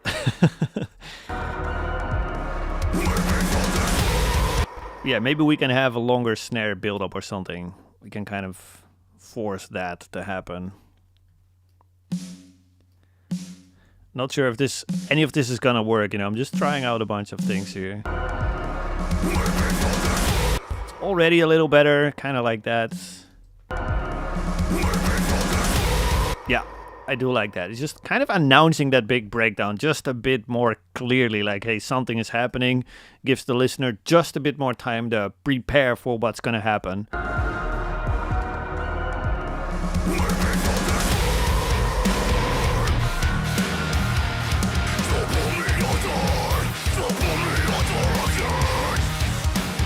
Let's see if we got more stereo vocals here. Yes, we do. Let's see what we can do with them. Because they're low, and I don't like that. So let's bring them up a bit. Let's actually sacrifice a little bit lead vocals so that we can get away with more stereo vocals here.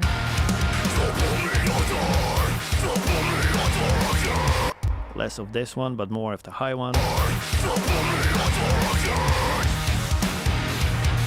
Okay, same drill over here with the synth in the awkward silence.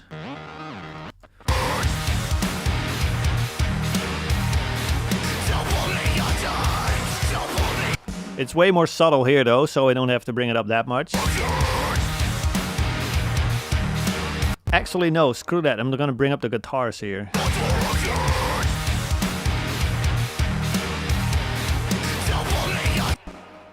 See what that's doing. Yep. So that was totally the right call, I think, because like in between those heavy vocals, kind of want the listener to kind of feel the groove of that guitar and kind of focus his attention more like the instrumental here, which to me the guitars are more the main part here than the synth. So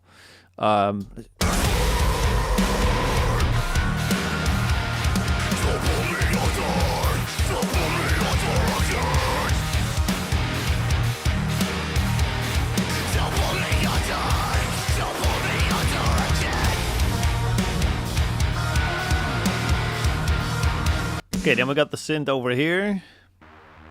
Not this one, but that one, yes. Probably want to bring that up and emphasize it even more than this. Let's see how we can do that. So just keep that EQ, that's totally fine, and just add another one to it, just because we can. Even less muddiness. This, to me, is where most of the interesting melody stuff is happening.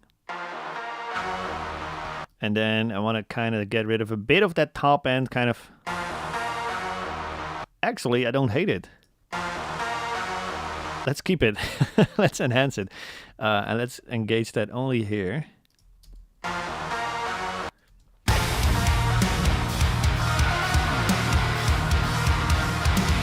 Yeah, no, I changed my mind. I don't like this.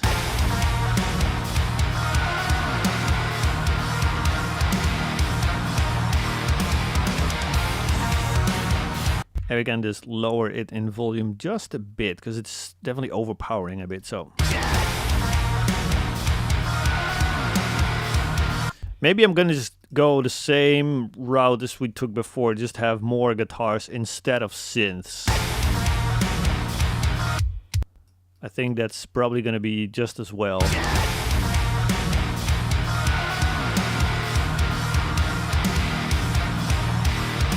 Yeah, maybe just double down on that. Just less of the synth. Just keep it more as a background thing.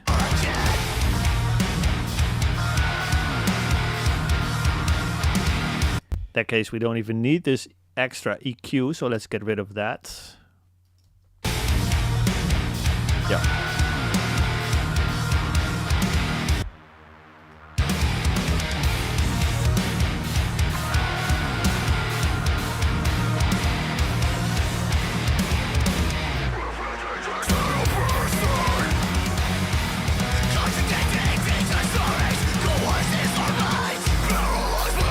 Okay, then we got this filter guitar here. Filter guitar, I should say. Probably pan this out to either one side to kind of get it to more attention.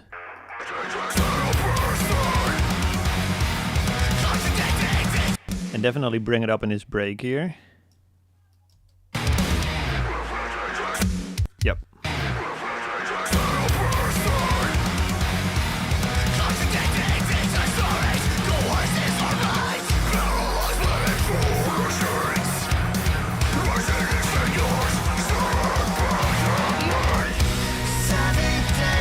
Man, on the fence, because now this sounds bigger than the actual chorus. So let's probably bring this back in volume just a bit.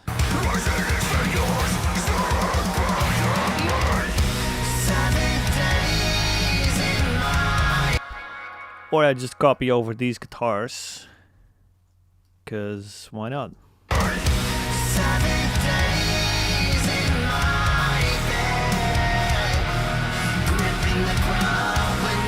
Yeah, I think that's fine, so that the entire last chorus sounds just a bit bigger. Actually, are they the same part or not?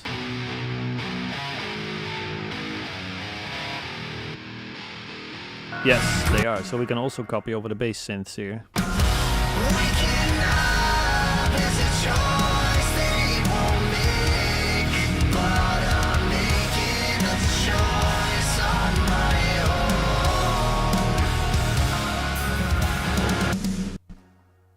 There we go. All right, let's see.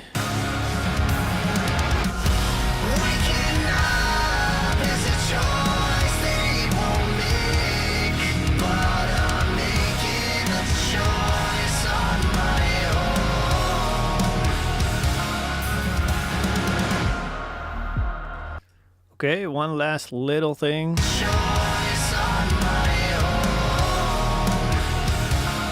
Yeah, one little effect that just pops into my head. This is an idea I want to try. Again, I have no idea if it's gonna work.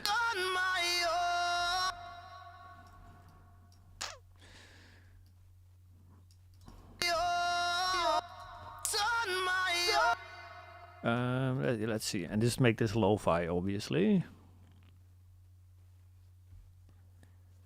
Telefy. Of course, we gotta route it to the mix bus. A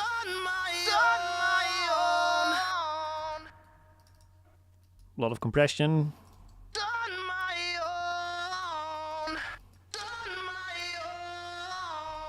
Okay, let's see if that works. It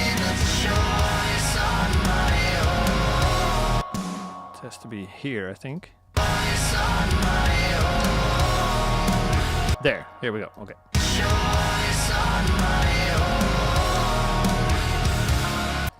And it has to come up in volume by a ton.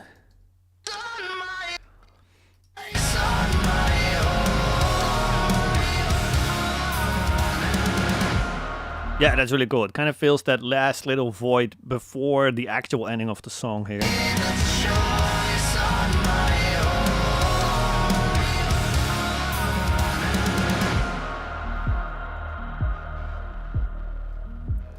Very cool. Okay, I'm pretty happy with that.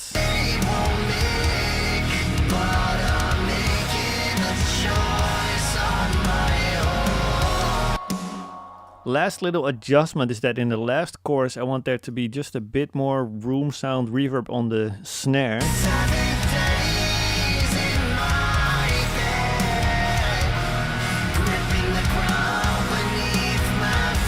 Because it's kind of like the big finale here, right? So just feel free to go all out here.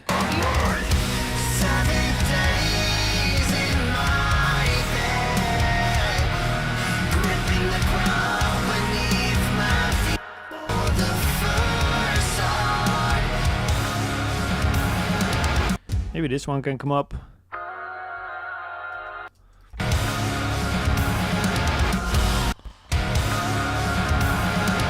Yes, but then it should shut up right in that little pause there. I think that's cool. Yeah, it's kind of awkward. I don't know. Maybe bring it back as soon as the drop hits back. So like that. Meh, not stoked. Nah, it just sounds a little too artificial or something. I don't like it. It's fine like it is, yeah. Okay, and then finally I want those vocals to come up here.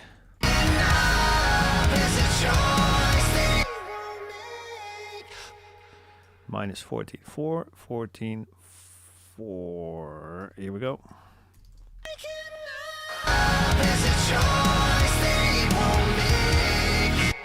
But they can probably be less bright.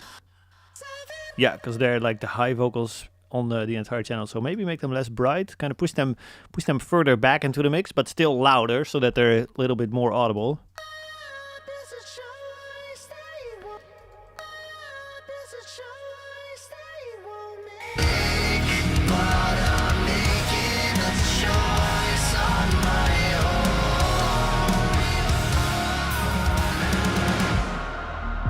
I'm happy with that. I think that's a great place to end this mix for now, because we got pretty much everything done here.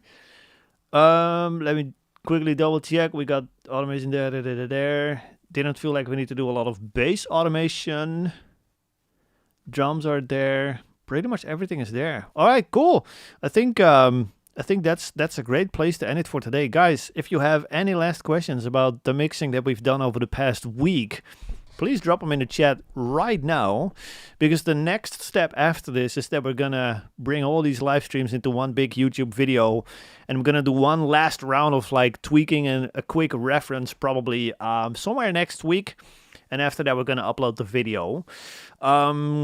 that should be it. Hopefully you guys got a ton of value out of this. Let me know if you did, and if you did not, please let me know what else you would like to see so that you really get those eye-opening moments, because we're going to be making a ton of content for the channel here in the near future as well. So any of these are more than welcome. Let me quickly catch up on the chat really quick here. Let's see. Frodo says, how much time do you spend on mixing before you take a break? Ear fatigue is a real enemy in our game. As soon as I start over tweaking, that's a sign that I need to take a break and that I'm losing perspective. Because, I don't know, it's like at some point, you just know that you can trust your ears, and you just know that you don't have to over tweak things anymore, because you know the sound that you're going for and you know how to get it. And if that takes you too much time and you notice that you start to really overthink things and over tweak things, that's a sign, to me at least, that I need to take a break. Right now would be one of those times, because right now I feel like we've pretty much done everything. And we kind of took a look at everything, right? We kind of did automation on pretty much all the instruments here. And if I now start playing it again from the start, then I really start over tweaking, right? Because you're going to hear new things with every new playthrough. So you can really go crazy with tweaking and tweaking and tweaking for absolutely no good reason. So this would be an excellent time to take a break and to come back again with fresh ears for one last reference, quick check, and then you should be good to go with this one. But yeah, how much time? I don't know. Like 2 hours, maybe. Just grab some coffee or grab a quick drink or whatever, and then go back. And what I usually do when I go back, I hit Spotify, I just play some Cervini mixes or whatever. Then I go back into Pro Tools and hit play. And again, those first 5 seconds are like key. They're eye-opening. There's like, oh, I've got way too much mid-range in my guitars or whatever. So yeah. Hopefully that helps, man. Let's see, Kimmo, how can you even hear those tiny little things? I don't know. It's not like I got magical ears or something. It's just really kind of knowing what to listen for. I guess you're talking about automation and these little like volume differences and whatnot. So yeah, it's just like I like to push things like far. You know, when I do EQ, I don't do half dB moves. Never. It's always like 8 dBs or more, right? So it's big moves, and then you really start to recognize what all these things start to sound like, and then it's also becoming way easier what all these moves sound like on a more subtle level, right? So a 1 dB EQ move can be hard to hear, like in the beginning, but like if you EQ aggressively all the time, then it also, like I said, just becomes easier to recognize those moves on a more subtle level as well. Hopefully that makes sense. Let's see, can we get a comparison between yours and Jordan's mix? Yes, we'll do that in the Artist Pass community. Yes, absolutely. All right, let's see. Dio, stay low. Help my post effects mix not audible on the drop with full. I have no idea what you mean there. With full mix, kind of wanted to sidechain post effects to my mix bus. Is that okay? I don't see a real reason to do that. Unless it's for like a very obvious effect or something. But if it's to just create room or something, I don't think you should really do that. Just route them straight to the mix bus. Done. That's pretty much what I do. Let's see. Question further up. Simple question. How would you print down the mix? That's easy, man. I'll just select here. Bounce mix. And bounce it down the WAV file. Oh, you can see that actually. I just...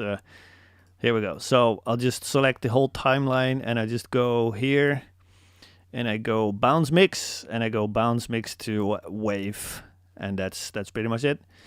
I can do that, or I can just print it in real time as well on the print track, which I should create then. So in that case, I will make an aux track here, which I'll move the clipper and the limiter to that aux track, and then I'll just either commit that or just let it record in real time, whatever. I usually just bounce the disc. It's just easy. Let's see. Oh, sick. Yeah, we're going to release post-production effects packs in the community as well. So all these whoosh hits and the reverse effects and the crash cymbals and whatever. We're going to make those for you guys as well in for the members of the Artist Pass, right? Evan is saying, quick question. Do you check overall loudness along the way or just at the end? Yeah, pretty much. Let's see. When I got all the faders up, so like all the instrumental faders, so all the drums, the bass, the guitars, you got pretty much your full band, right? That's a good kind of place to do a quick reference in terms of loudness. And then as well as when you have all the vocals in, so you basically got all the faders up, right? That's when I do a quick check, and then at the end, for sure, like I kind of make sure that the clipper and the limiter are working together, so that it's kind of giving me a good signal. I'm not gonna do that right now because I don't think there's any value. Because right now I'm really just looking for, I want a good level to go into the live stream. So that's all I care about for now. But yeah, when it's an actual project, I will check it out on the clipper and the limiter pretty much near the end. And like I said, when I got all faders up. So hopefully that makes sense. Lucas, how do you print down the mix, and when sending off a fake master to a band, what LUFS would you send it to? I just get it as loud as I can. -4, something like that, -3. But yeah, I don't know, man. I don't think it has to be that loud. I don't think a band really truly cares about that in that stage when it's just a mix. If you're at -8 or something, I think that's absolutely fine. But don't sweat the numbers, man. It really truly doesn't matter. If the mix sounds great and it's slightly lower in volume, just tell them to crank up their radios or their AirPods a little bit more, and they should be fine with that. All right, let's see. This is good advice. Frode, you ever use a real fader for automation? I have done that in the past. It did not stick with me. I didn't like it. Because I got the fader port, and to me there was also like a little bit of like a delay between when I actually move the fader and when it actually shows up on the screen. I don't know. I felt like it was a limitation more than a helpful thing for me, because I just did not grew up on mixing on the analog consoles or whatever, right? So for me it was just I had to learn a new skill, or I just moused around, in which case I was totally fine. Just mouse around here. I'm faster this way, because I was always struggling like which faders are selected. It's like, I don't like this. I don't like stuff. I just sit like this for hours, like keyboard, mouse. I don't have to move, and I just really like how fast that works. So yeah, for me, man, it's just mousing around. I really prefer that. All right, cool. It looks like we got most of the questions answered here, which is really good. Thanks all for hanging out with me over the past week. I've really enjoyed doing this. I hope you guys dig the mix. We're gonna again give you guys the fully mixed kick and snare samples inside the Blackshot Audio community. So if you are an Artist Pass holder, you should go there probably early or mid next week, so that we have all these things there, as well as the full mix. Probably a comparison between Jordan and mine, which is fine too, which is going to be fun. And yeah, the YouTube replays will be available. And like I said, we're going to combine all these live streams in one long video. And that's going to be up there for you guys to watch whenever you feel like watching. Hope you enjoy that. I'm appreciative to all the good comments here and all the love that we're getting here. So thank you very much for all the great vibes in the chat. We're gonna do this again soon, so we'll see you back then. But we have no idea when yet. We'll see. All right, have a great day. Have a great weekend, everybody. Wishing you all the very best. We'll definitely be in touch over the regular channels, the emails, the YouTube videos, and we'll see each other very soon. Take care, everybody. Have a great one. We'll see each other soon.